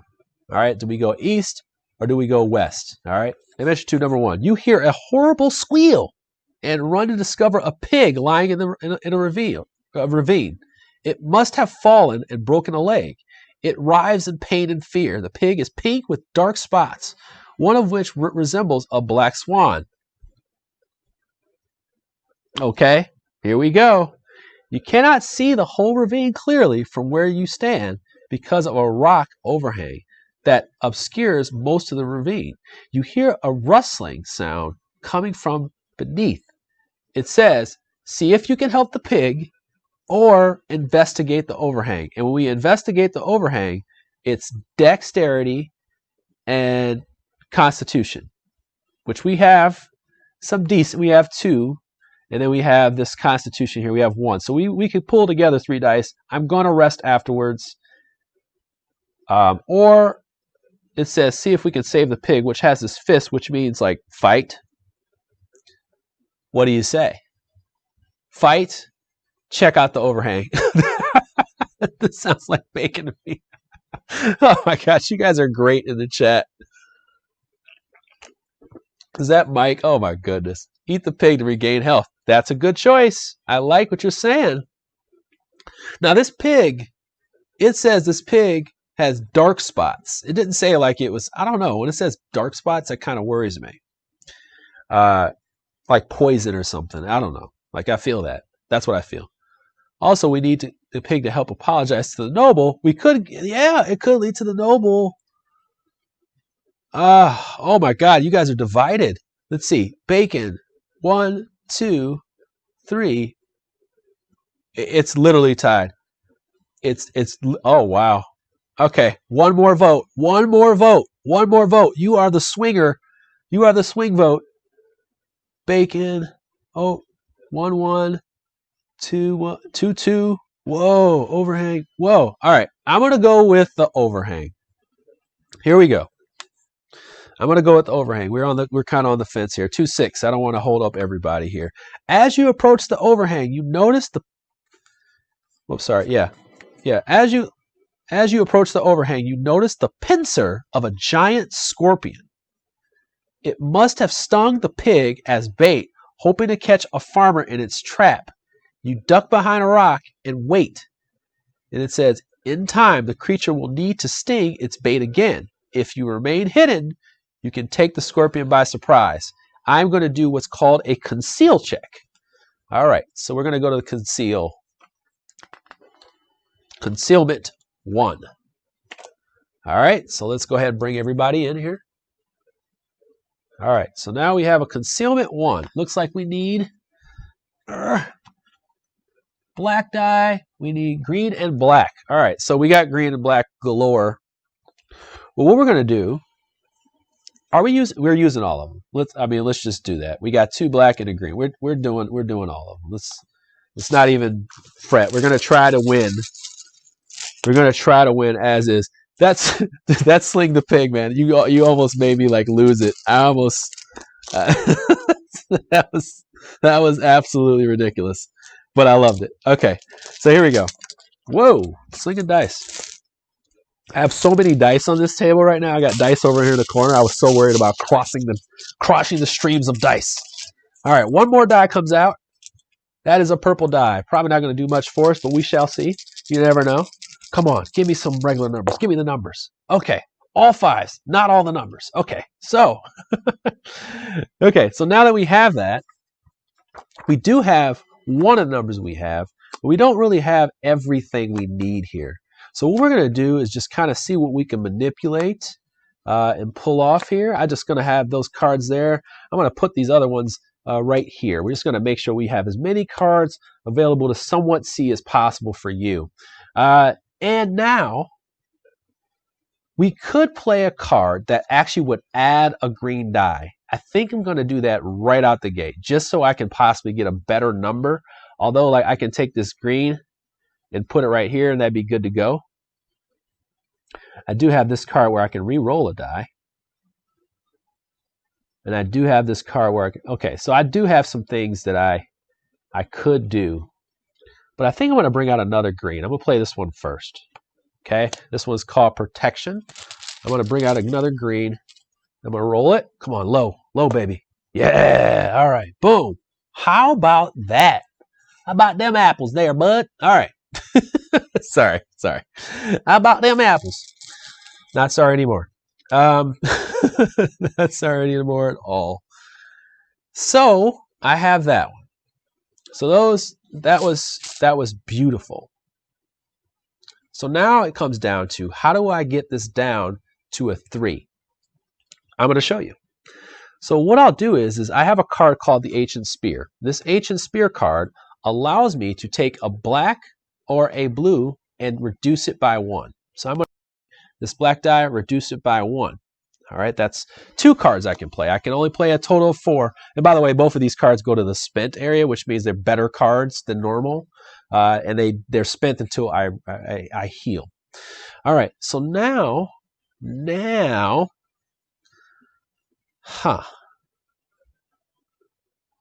what was I doing? Oh, wait. That was a 5. Oh, wait. This is what I wanted. I wanted to do in this order. Sorry. I had the right idea. Here we go. We'll do it. Here we go. It's this card. We're going to play a Tumble. And by the way, that is a solo mulligan. If you have a problem with that, that is a solo mulligan. If you play solo games, you are allowed 1 solo mulligan. I have just pulled it right now.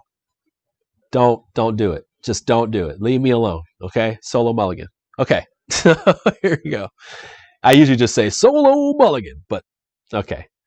So what we're going to do is we're going to take this card because it's a tumble card, and we're going to flip it.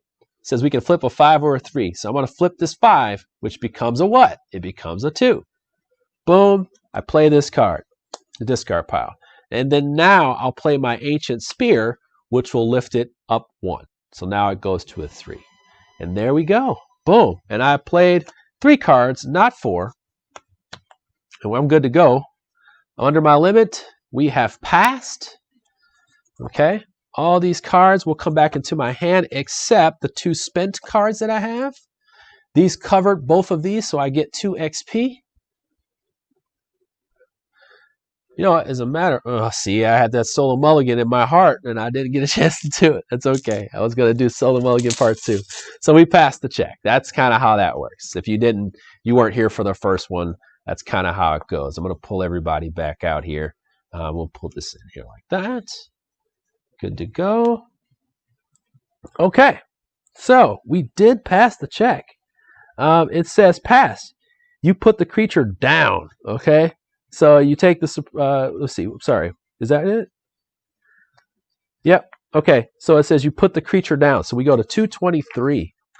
Ooh, I feel like something's good is going to happen. It says you don't have to wait long before the venom's effect on the pig begins to wear off and the giant scorpion emerges to sting it again. While it is distracted, you approach it from behind and drive your weapon through its head. The pig struggles to its feet again. It looks you in the eye as if to thank you, and then runs off into the hills. I can rest or move to the next location. I was hoping for something. All that work for that pig? Man, come on, man.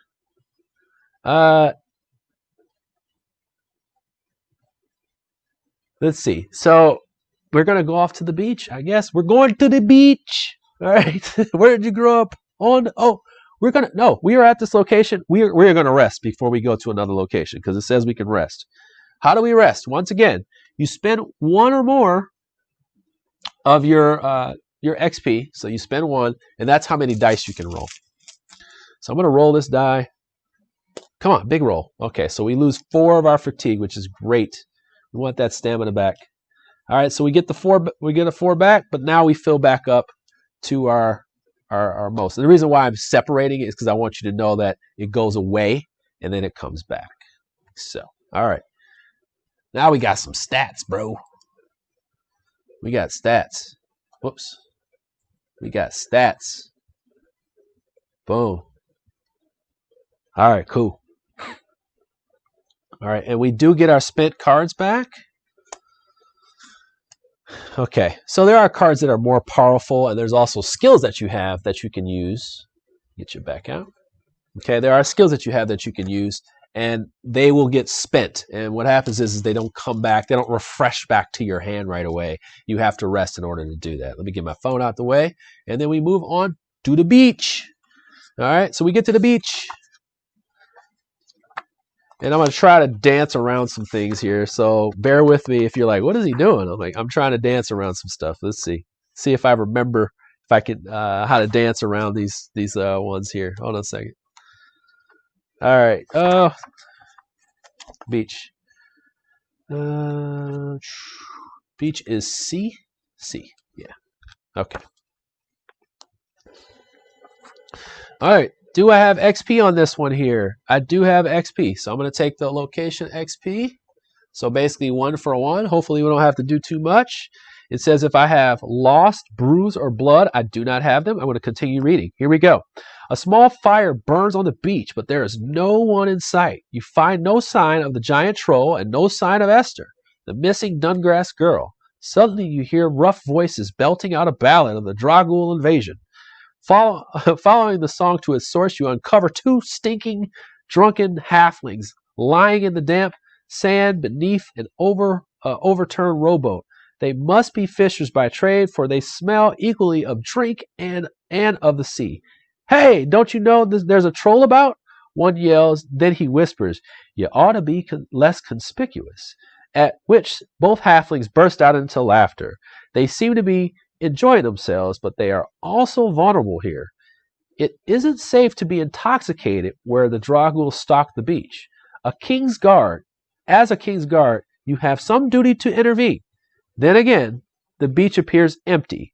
What's the harm in letting them have their fun? Alrighty, now we are all loaded up on experience. We can make some choices here. But before we do that, I want to let you know how to win. Now, if you were part of the previous stream, you will know that you had to click the heart button. That's all you had to do was click the heart button. But guess what? In order to do this one, in order to fulfill the second part, you have to hit the hug. All right, so there's a hug one, hugging a love emote or whatnot. I need you to hit that one. I want you to hit the like button anyway. Just do that out of the kindness of your heart. It helps out. And also, you just need to hit the hug. Okay, so got the heart and you got the hug. And when you want to do that, you just do it in the comments. You just slide it over to the one that's a hug. It's like a cute little guy hugging one of the icons. Now, we have a choice. We are going to either challenge them to a drinking contest, sing a song, or the beach is not safe and help them get home. Now, we have stats for strength and constitution. We have really good stats for wisdom and charisma. And then we also have stats for charisma and dexterity. So we're kind of good either way, but our choices are drink with them, sing with them, usher them off the beach. Okay? So let me know in the comments below. Drink, everybody's drinking. All right, we're drinking early. It's 5 o'clock somewhere, right? Here we go. We're drinking strength and constitution. I think we're okay. So here we go. We're going to go to C3. The halfling men readily accept your challenge and present you with more bottles. Pull from the secret flaps and pockets than you could have imagined they possessed. We drink standing, calls one, loudly enough that you worry his words have carried miles down the beach. And the last one on their feet is a loser. He's silent for a moment, barely keeping his feet. Winner, he corrects himself. Last on their feet is hardy as the immortal knight himself.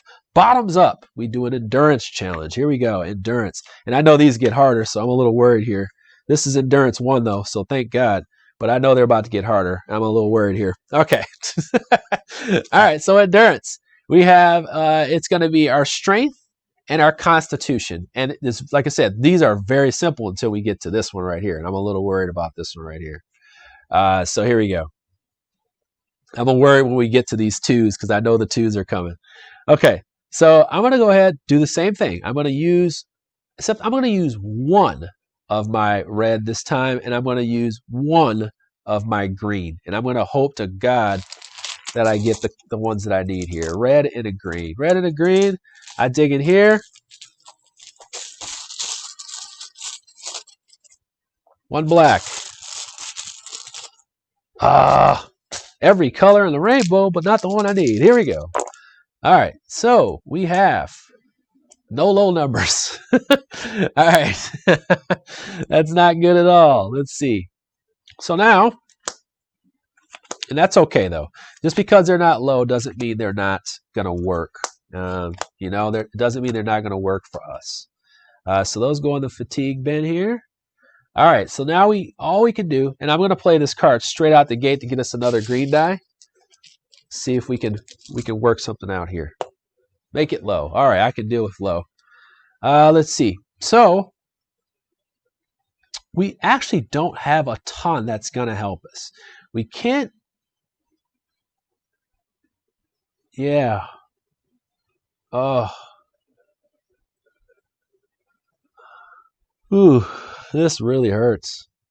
This really hurts. Wow, that really hurts. I got nothing. I mean, I really have almost nothing here. Recover. I could play this one right here to recover more stamina. I'm going to do that. Recovers 4 stamina, so that way I know I don't have to worry about that. I really don't have anything to manipulate these. I could have, I maybe could get this one to move.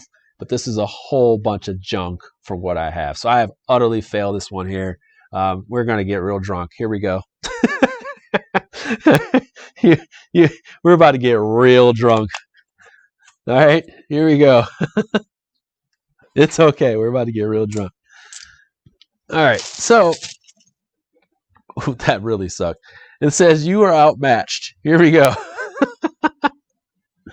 It says, no, you erase them after each adventure, but okay, he's dealing with that stuff in the chat. Okay, the halflings stand over you and have a good laugh. The kings, here, I'll move this down, sorry. There we go.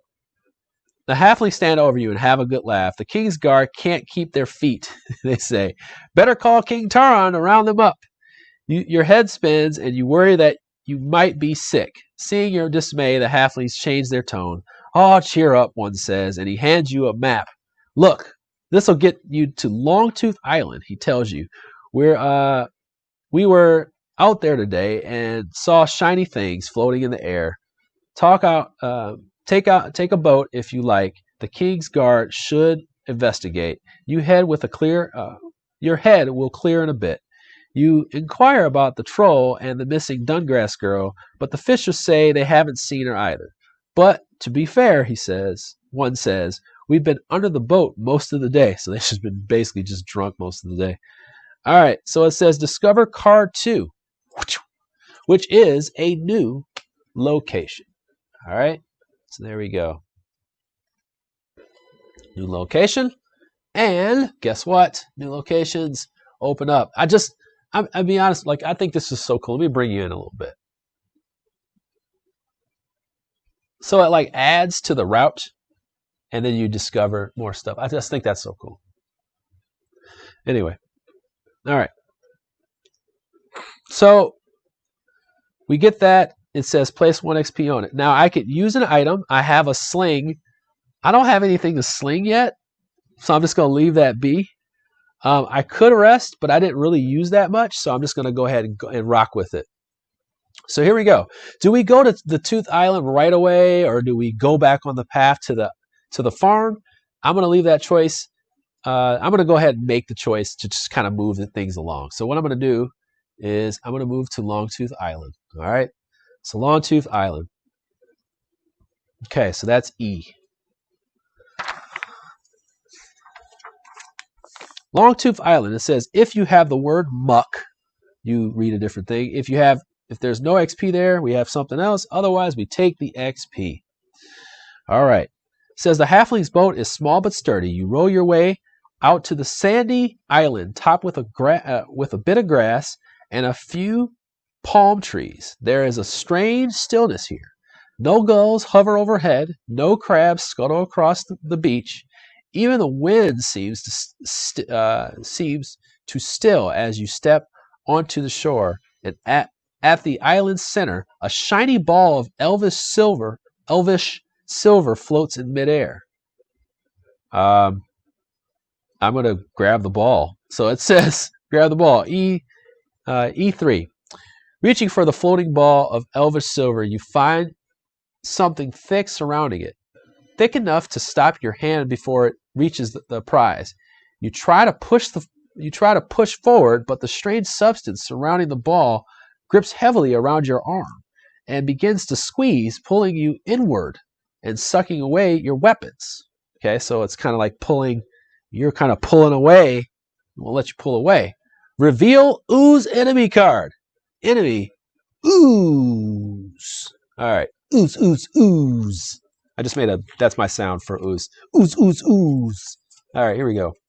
Hopefully I did not irritate you. If you do, thanks for sticking around the stream. All right. Here we go. Thanks for joining me today on the stream. Oh, that's too close. All right, let's just get it close enough where we can see. All right, so now we're going to be fighting the ooze, the secret ooze. Okay. Now the ooze has a wide variety of colors on here on the dice, so I pretty much benefit from trying to have, as much diversity on my card as possible. I am going to take some damage, so I'm prepared for that. But I also want to pay attention to my stats. Now I have a red die. I have possibility to make 1 red die. I have a possibility of making 2 black die. I have no greens, so I can't make a green, and I have 1 purple. So I kind of, let's see, what's the replay value on these complete paths?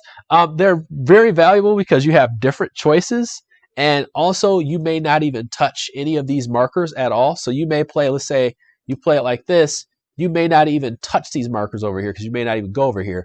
Plus, this may be 3 and 4, not 1 and 2. So that may be another thing too. You have those.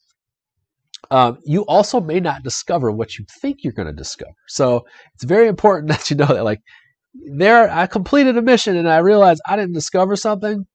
I was like, okay. And last mission, we did not discover something. I can tell you right now, we did discover 2 things. So I didn't give away everything. Just trust me, I didn't give away everything. So what am I going to buy?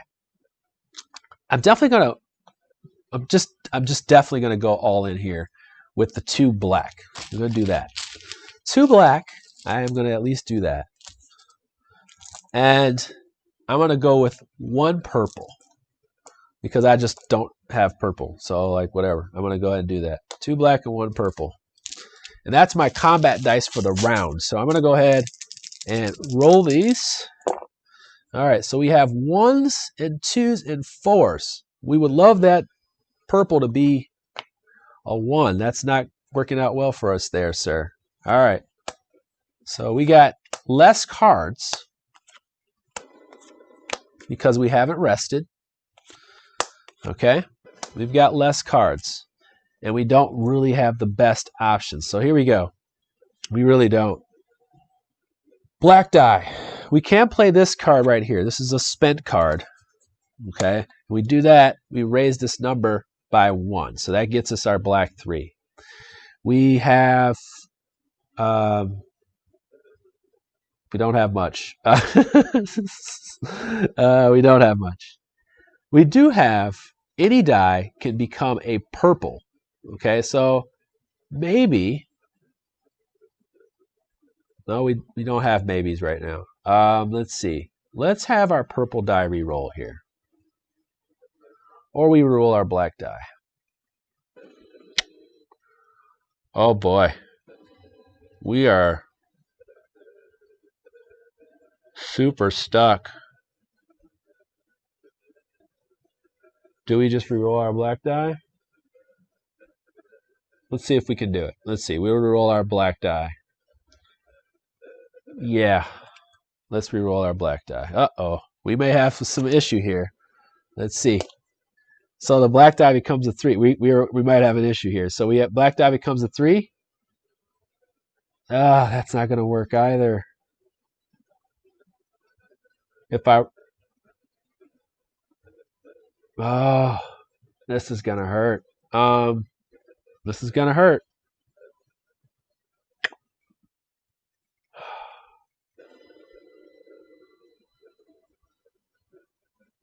Oh,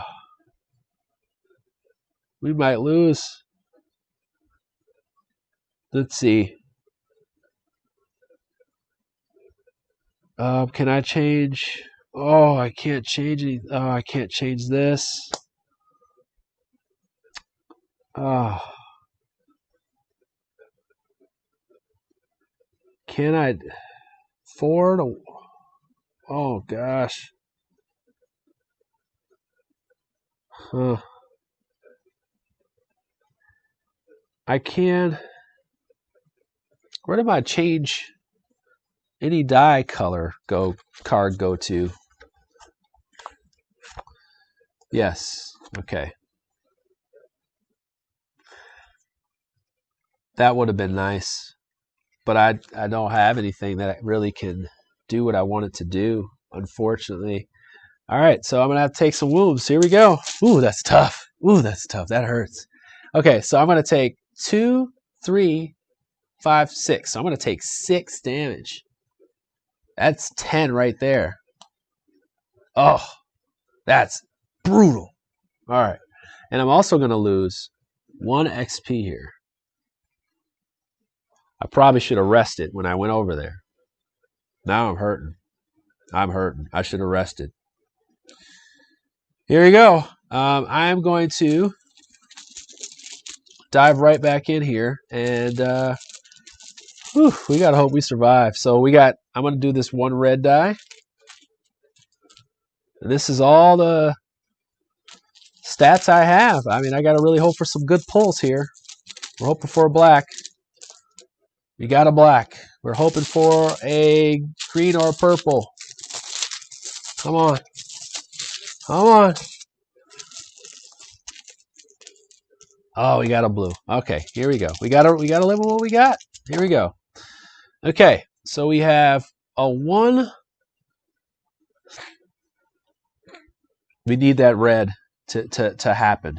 All right, so we have our red here, and we can move that up 2, so that becomes a 4. We need that red to happen, otherwise we probably wouldn't have made it. And then we have any die can become a purple.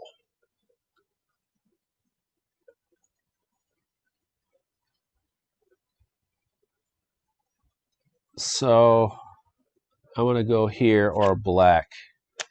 Okay.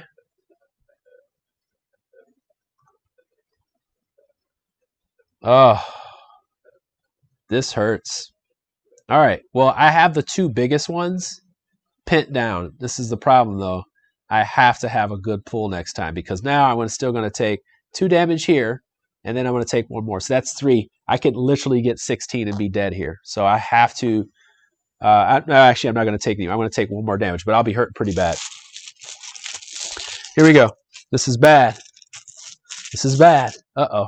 What do we got? Oh, wait. Did I miss? Oh, he's saying something that I missed on the ooze setup. Hold on. Hold on. I missed something on the ooze setup, and we probably should make sure we address that. Let me go ahead and make sure we address it, because I can play this over real quick. I kind of do, because I was getting my butt kicked there. Hold on a second. Hold on a second. I'm so glad the publisher's in here, because we don't want to miss something like that. We were on... Sorry, we are on C. You want to get these things right. C. Oh, sorry, we are on E. E. Ooze card. Each player place 1 weapon card from your hand on the spent pile under the ooze. Oh my god. Oh my god. So I have 1 weapon card.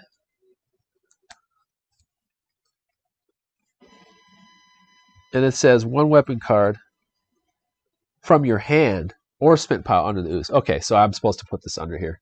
It's okay. All right, it's okay. All right, not the hugest thing, but definitely important, because the ooze takes a weapon from you. Okay, so here we go. Last round here. Last round.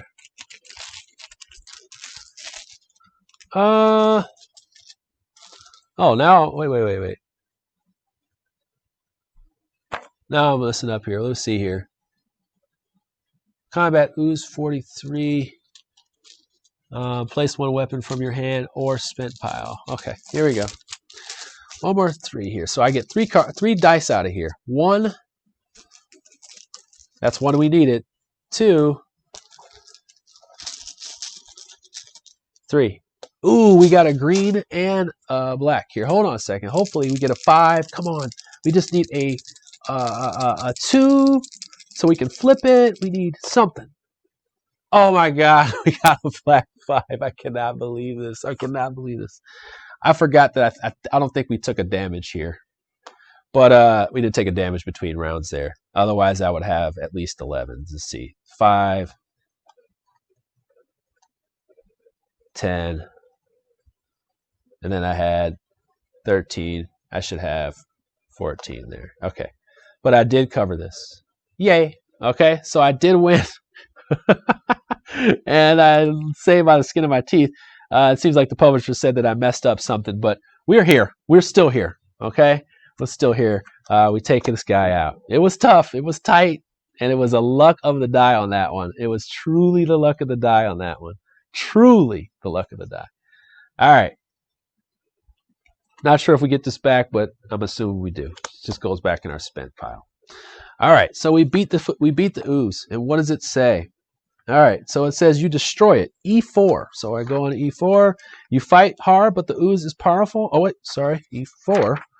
All right, you pull your weapon free of the ooze, ripping it apart in the process. There's nothing left of the creature except for this ball of elvish silver floating in a stinking pool of muck. 85. Discovery here. So we grab discover a elvish ball. All right, so now we got a sling and we got a ball. All right, so we got a sling and we got a ball. All right, so then we also have to write the word muck. So this is our first key word, muck. Okay, and then it says return any cards under the ooze to their owner, which I took. Okay, these all come back to me. Okay, these all come back to me. And now it says return any cards. Use an item or rest or move to another location. I have to rest. Okay, I have to because I'm hurting bad. And I'm going to use 2 of my experience because I want to roll 2 die. Here we go. Big rolls. Big rolls. We're looking for 10 or above. Let's go. We are not getting 10 or above. We're getting 5. So we'll take the 5. 1, 2, 3, 4, 5. I'm going to go ahead and use that to kind of visually, kind of make me happy, even though it's still 9. All right, here we go. And we're back at it. Oh, woo. I wish we could jump out of combat and run. You know what I'm saying? But we also got to fill ourselves back up. So let's fill ourselves. We got stats for days, yo. Here we go. So we got boom, 2, 1, 3. We got stats for days, yo. Here we go. All right, we got stats for days, but we got to live. Okay, so we're going to kind of just go and stop here. We're going to go to an encounter. So we have a number 4. So we go to number 4. Number 4. So we go to number 4. Sorry. Venture 2. Number 4. Venture 2, number 4. If you have Aid the Ogre, which we don't. Okay, we don't have. Do we have Aid the Ogre? We have Aid the Ogre. Here it is. Aid the Ogre. It's coming back to pass. Here it is. As you turn the bend in the road, you are confronted by a gang of local halflings, armed with short swords and pitchforks. You there, they call. What business have you here? Their leader, a plump, gray-haired woman, tells you a human stranger stole a pig from her farm, one that had a black spot in the shape of a swan. Are you kidding? This is crazy, okay? With giant trolls and pig thieves on the loose, we've decided to patrol the countryside looking for anything unusual. And you look very unusual indeed. These halflings are spoiled for a fight. Mob rule of this sort is strictly forbidden by law. All right, so here we are. Oh, wait, that was a different, sorry. That was a different passage, sorry. I read, oh, wait, it says, no. Oh, I read the wrong passage. So it says, if I have Aid the Ogre, when I went to A4, to 2-4, it says, if you have Aid the Ogre, go to 2-5. That's kind of interesting. Interesting. Okay, sorry. So it says, as the trail crests a hill, you are met by an ogre in the shape of an oak tree. You recognize the creature as Tog, whom you spared from the Tariq Nowlin's blade. He seems happy to see you. Though his speech is rough, you understand that he has been stealing from the locals and would give you some of his loot. Would like to give you some of his loot. The ogre holds his hand with a single coin and a piece of armor, offering them to you. You accept his gift and thank him, or tell him that it's dangerous for him to remain in Nalos and he needs to stop stealing and head home. Okay, so we're either telling him to stop stealing, or we're taking his stuff as a gift and say, hey, man, thanks. All right. So are we going to take the stuff, or are we going to say, hey, man, stop doing this, go home? You take Tog's loot and thank him. He seems pleased. He tells you that he is indebted to you for life, and he hopes to be of service again someday. And then he sneaks back into the woods and is gone from sight. I gain 1 gold because we're just terrible human beings at this point. And it says, reveal 1 random armor card from the deck and add it to a player's hand. So here we go. Random card from the armor deck. Here it is. All right, here we go. Here we go. We're just going to... All right, here it is. Card from the middle for me. And it is a Mystic Scowl. And a Mystic Scowl, it says I can re-roll a green or a blue die. And it also says play any number of Mystic Armor cards. So like in Role Player, you have these cards. You have cards that are of a certain type, right? Well, in this game, they allow you to do multiple rolls if you play the same type. So the set collection works in how you're able to use, with different die out here, which I think is really, really slick. So that's going to go in my hand. That's pretty cool. That's pretty cool. And now I can rest. And I feel like I should rest again just so I can get this off me. So I'm going to go ahead and rest one more time. I don't need to refresh any of these. I'm just hoping for a real big roll. That's big enough. I'll take it. There we go. just so I don't get my butt kicked in battle and I have to worry about like cowering and running. Okay, so we get here. All right, so we get here. This is gone. Okay, like I said before, you may never see this. Okay, you may never see this. As a matter of fact, I'm not going here. I'm not going to go here. And there's something else I'm not going to do. I'm going to leave it there. So we have Dungrass Farm. Dungrass Farm, we are at D. So let's head over to D. And by the way, if you're wondering, like, man, this is a lot of stuff like that, you can you're passing the book around as you get to these certain plot points in the game. So you constantly are passing the book around. Not the same person has to read it, but if it's solo, that's what you do. So here we go. What did you say? Let's see. One at level just went up. I know. We are, yeah, we are definitely going higher up the chain of. We are Grand Theft Auto style, like starting to get the cops coming to look for us. Okay, so here we are. We take off the XP because it says take off the XP. So we're burning XP. We only have 6. So that means we got to be smart moving forward here. It says, continue. It says, at the farmhouse, you are greeted by a note. It says, gone look for Esther. We'll return with her or not at all. They've left a shovel leaning against the porch railing. Perhaps it will come in handy. So I'm going to get the shovel. Discovery 74. Okay. Whoa, we don't want that to disappear.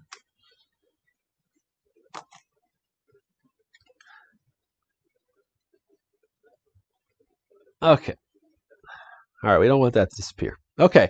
As you turn to leave, you are met with a startling sight. A muscular 20-foot tall woman with thick green skin and protruding tusks is grabbing pigs from a nearby pen, snapping their necks with a flick of her thumb and tucking them into her massive leather sack. Looks like you found that troll.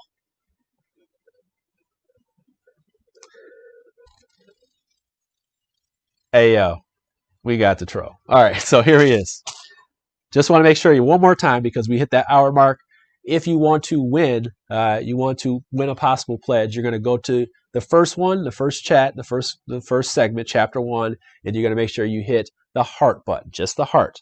Now, if you're in this one, you want to make sure you hit the one that's grabbing, the hug. All right, so if you have the hug, make sure you hit both of those in there. Good to go. I'll work out the other stuff. I'm assuming this is going to be free shipping in the U.S. and then they'll work out the rest later on. But yes, that's what you need to do. That's all you need to do. Let's get back to it. Now, our choices. I should say our choices. It says we attack, we attempt to frighten it into submission, or we keep a safe distance and see where she goes. All right, so we have some serious choices here. So we attack, or we attempt to frighten her into submission. Okay, or we keep a safe distance and see what's happening with them here. So we got 3 choices. I want you to make this one. This may be a pivotal choice. Okay, this is a pivotal choice. I believe this might be a tough choice here. So I'm gonna let you make that in the chat. You got 3. Let's go. So it says we're gonna keep a safe distance, which is Constitution and Wisdom. I got a lot of wisdom. I'm super smart. Okay, here we go. So we are going to go to D3. It says direct combat would be unwise with a creature of this size. You clang weapons to armor, making as much racket as you can in hopes of frightening. Wait, no, sorry, not that one. You duck behind the corner of the house and watch the troll do her work. After she collects nearly a score of pigs, she hefts the sack over her shoulders and begins to tippy-toe away. All right, it's strangely amusing to watch the giant's outsized attempt at stealth, yet her pace is quick and her stride is long. You need your wits to read her movements and guess at her destination. Now, it says, if your Dragul's favor is 1 or higher, each player adds 1 stamina to its wisdom attribute. Okay? Ignoring the usual limit. Okay? And then I begin an observation check 1. Now, we are doing something a little different than I did before, and I will tell you, it was a lot tougher. Okay, it was a lot tougher. Observation 1, not so hard, but like what we were doing, what I did the other day was not so easy. Because the checks get super hard, and you got to start talking your way through this one, talking your way through some big ones. Observation 1 is one of the easier ones, I think, at least. So for me, it is. I had two like kind of faithful characters, so I'm going to go ahead and use 2 of these, and then 1 of the green. So I'm going to do 2 white and 1 green. Yeah, I'm catching, because of the way we're choosing things, I'm catching all the easy ones. So I'm like, okay, I'm catching, this is a lot easier than I thought. You know, like I'm catching the super easy ones. All right, we got a black. Here we go. 4s. And 4s and 3s. We don't need the 3s. But we do not need all these. Oh, I rested. These cards are back. Okay. I rested. These cards are back. So let's see. We don't have anything we need right out the gate. So we have a problem there. But what I want to do is I am going to maybe bring out another green die, because that would help me. I don't have anything that I need that would help me with, like if it's not white, like I don't need this. I don't need this.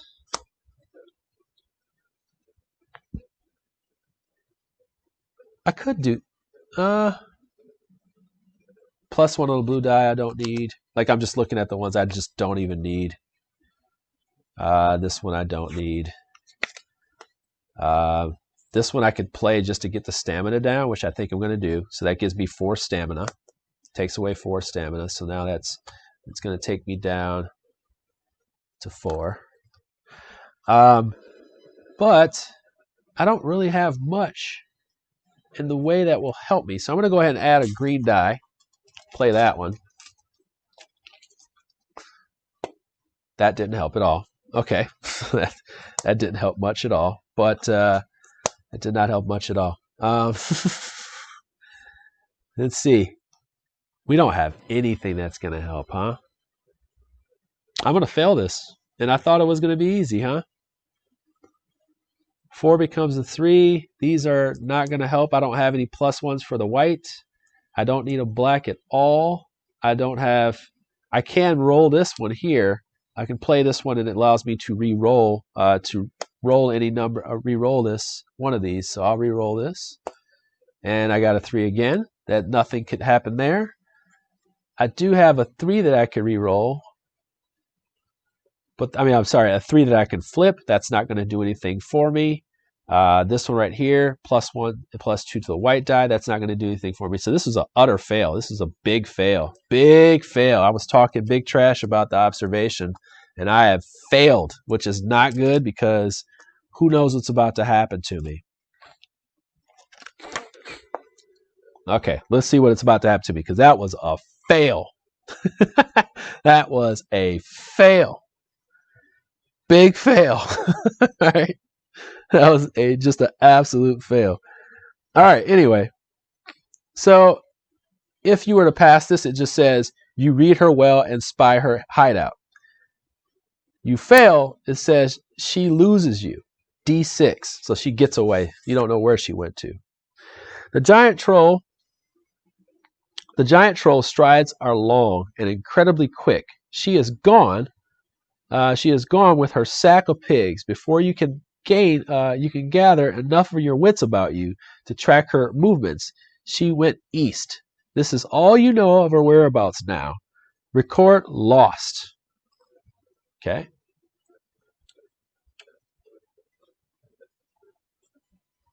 Okay, so we record lost. And now it just says use an item. Okay, we can rest or we can move to another location. And I'm going to go to one more spot. And I'm going to go ahead. It says you can refill. Oh, you could have refilled a white with the runic piece. Oh, you're right. Oh. I could have at least filled one of them. You're right. I was like frustrated that I didn't get that. Oh well, it's okay. Little frazzle. The first one was the first quest we went through was so clean. It was so pretty. It was so perfect. This one is not so perfect, right? All right, but that's okay. That's okay.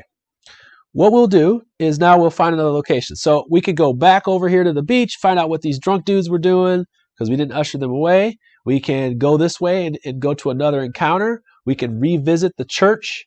We can do all kinds of stuff, or we can use items where we are. So let's find out. Let's go to the steel shovel. Let's use a shovel. We're here at a farm, so let's use a shovel. 74. The only thing that you can shovel for here is cleaning out the pig's pen. Is that what you want to spend your time? Is that how you want to spend your time? It says yes, please. Choose a player to do work. All right, so you can just do work if you want to. If you want to, you can choose to do so. I'm probably not gonna work. I'm probably not gonna work. It says use an item or rest. So that's one thing I could do. Let's use our sling. So we go and we use our ball, sliver, and a swing. And what we do is we just add those numbers, 85 and 93, and then we go D85, 93. So we go use our items, 85, 93. Though the ball of elvish silver fits snugly in the staff sling, there isn't anything to target here other than the pigs. And doing that just seems foolish, so nothing happens as well. So you're always trying to find things that you can do with these items, and there seems to be thus far no real penalty for you're not wasting them, you're just using them. So there's that that element to it, so you don't have to worry too much about it. Now, I am not going to rest. I think it's important maybe that we go back maybe and talk to someone. Let's see. I'll go to the church. So we went all the way around for no reason. We're going to the church. All right. I'll go to the church. Okay. So we go to B. We go to the church. And this is actually a good opportunity because we're going to go back to a location we were. So we're going to go back to the church. And then it says, if you have discovered, which we do not, we go to B10. And it says, if there is no XP at this location, you go B1. So it says the ancient temple is cold and empty. The Daguerrean door Grillick showed you it sits in a multicolored patch of sunlight that filters through the fractured stained glass. High above the altar hangs a Daguerrean bell. Well, there's a bell. I'm going to hit it. I'm going to hit said bell. Because before we took rubble, we shot it up there. And I was like, all right, well, I can do something with it. I'm going to go back up there. So I'm going to go to the church and we're going to use this bell. So what we're going to do is use our slingshot, 85, 93. With your staff sling, you fling the ball of elvish silver into the Daguerrean bell above, which rings out a crisp and lovely sound. Immediately, the Daguerrean door slips open. The earth quakes and the air above fills with crackling green energy. You hurry through the door into an underground chamber. On a pedestal there, you find a gauntlet carved from a piece of jade, and you slip it into one of the chainmail Daguerrean sacks that Tarek gave you. The quake ceases, and the air above is quiet. You take a moment to admire the chamber walls, which are carved with a scene of the arrival. When Azima first brought together many worlds thousands of years ago through the gate at Bizurwal. The gate is powered by 6 artifacts, and this gauntlet is one of them. And it says discover. Can you write the keyword discover?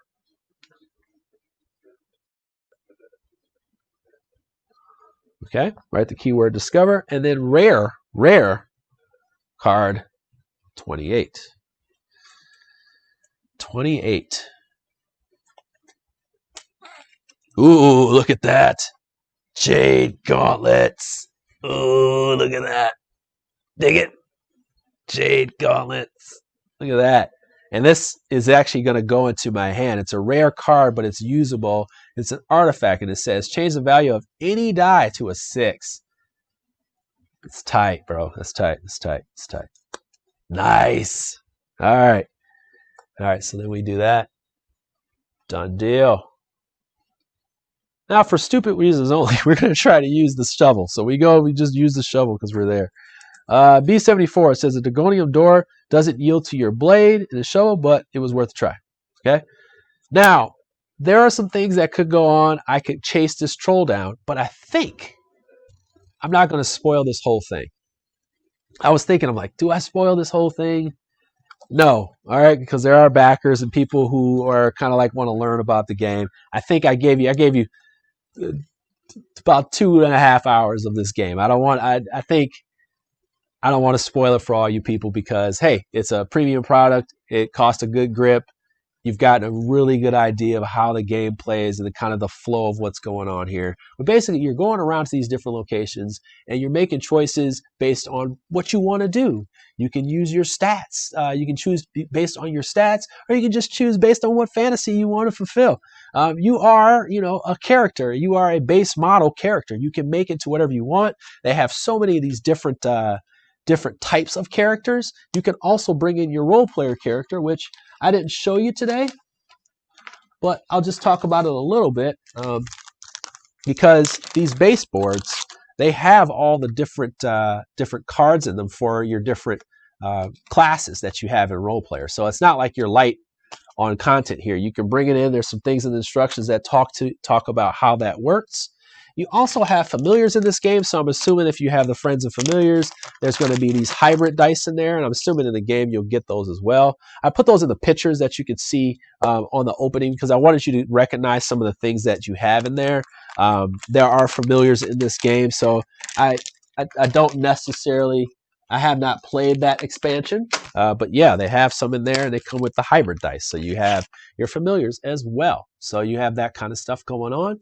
But you're going to discover some things, and you're going to miss out on them. So even though I had spoilers in this one, we kind of did some things. You're not really going to see it all. So I wanted you to not see it all with this one because there's a little bit of a cool surprise to that. This is just one of the surprises in chapter 2, and we also hit some easy checks again in chapter 2.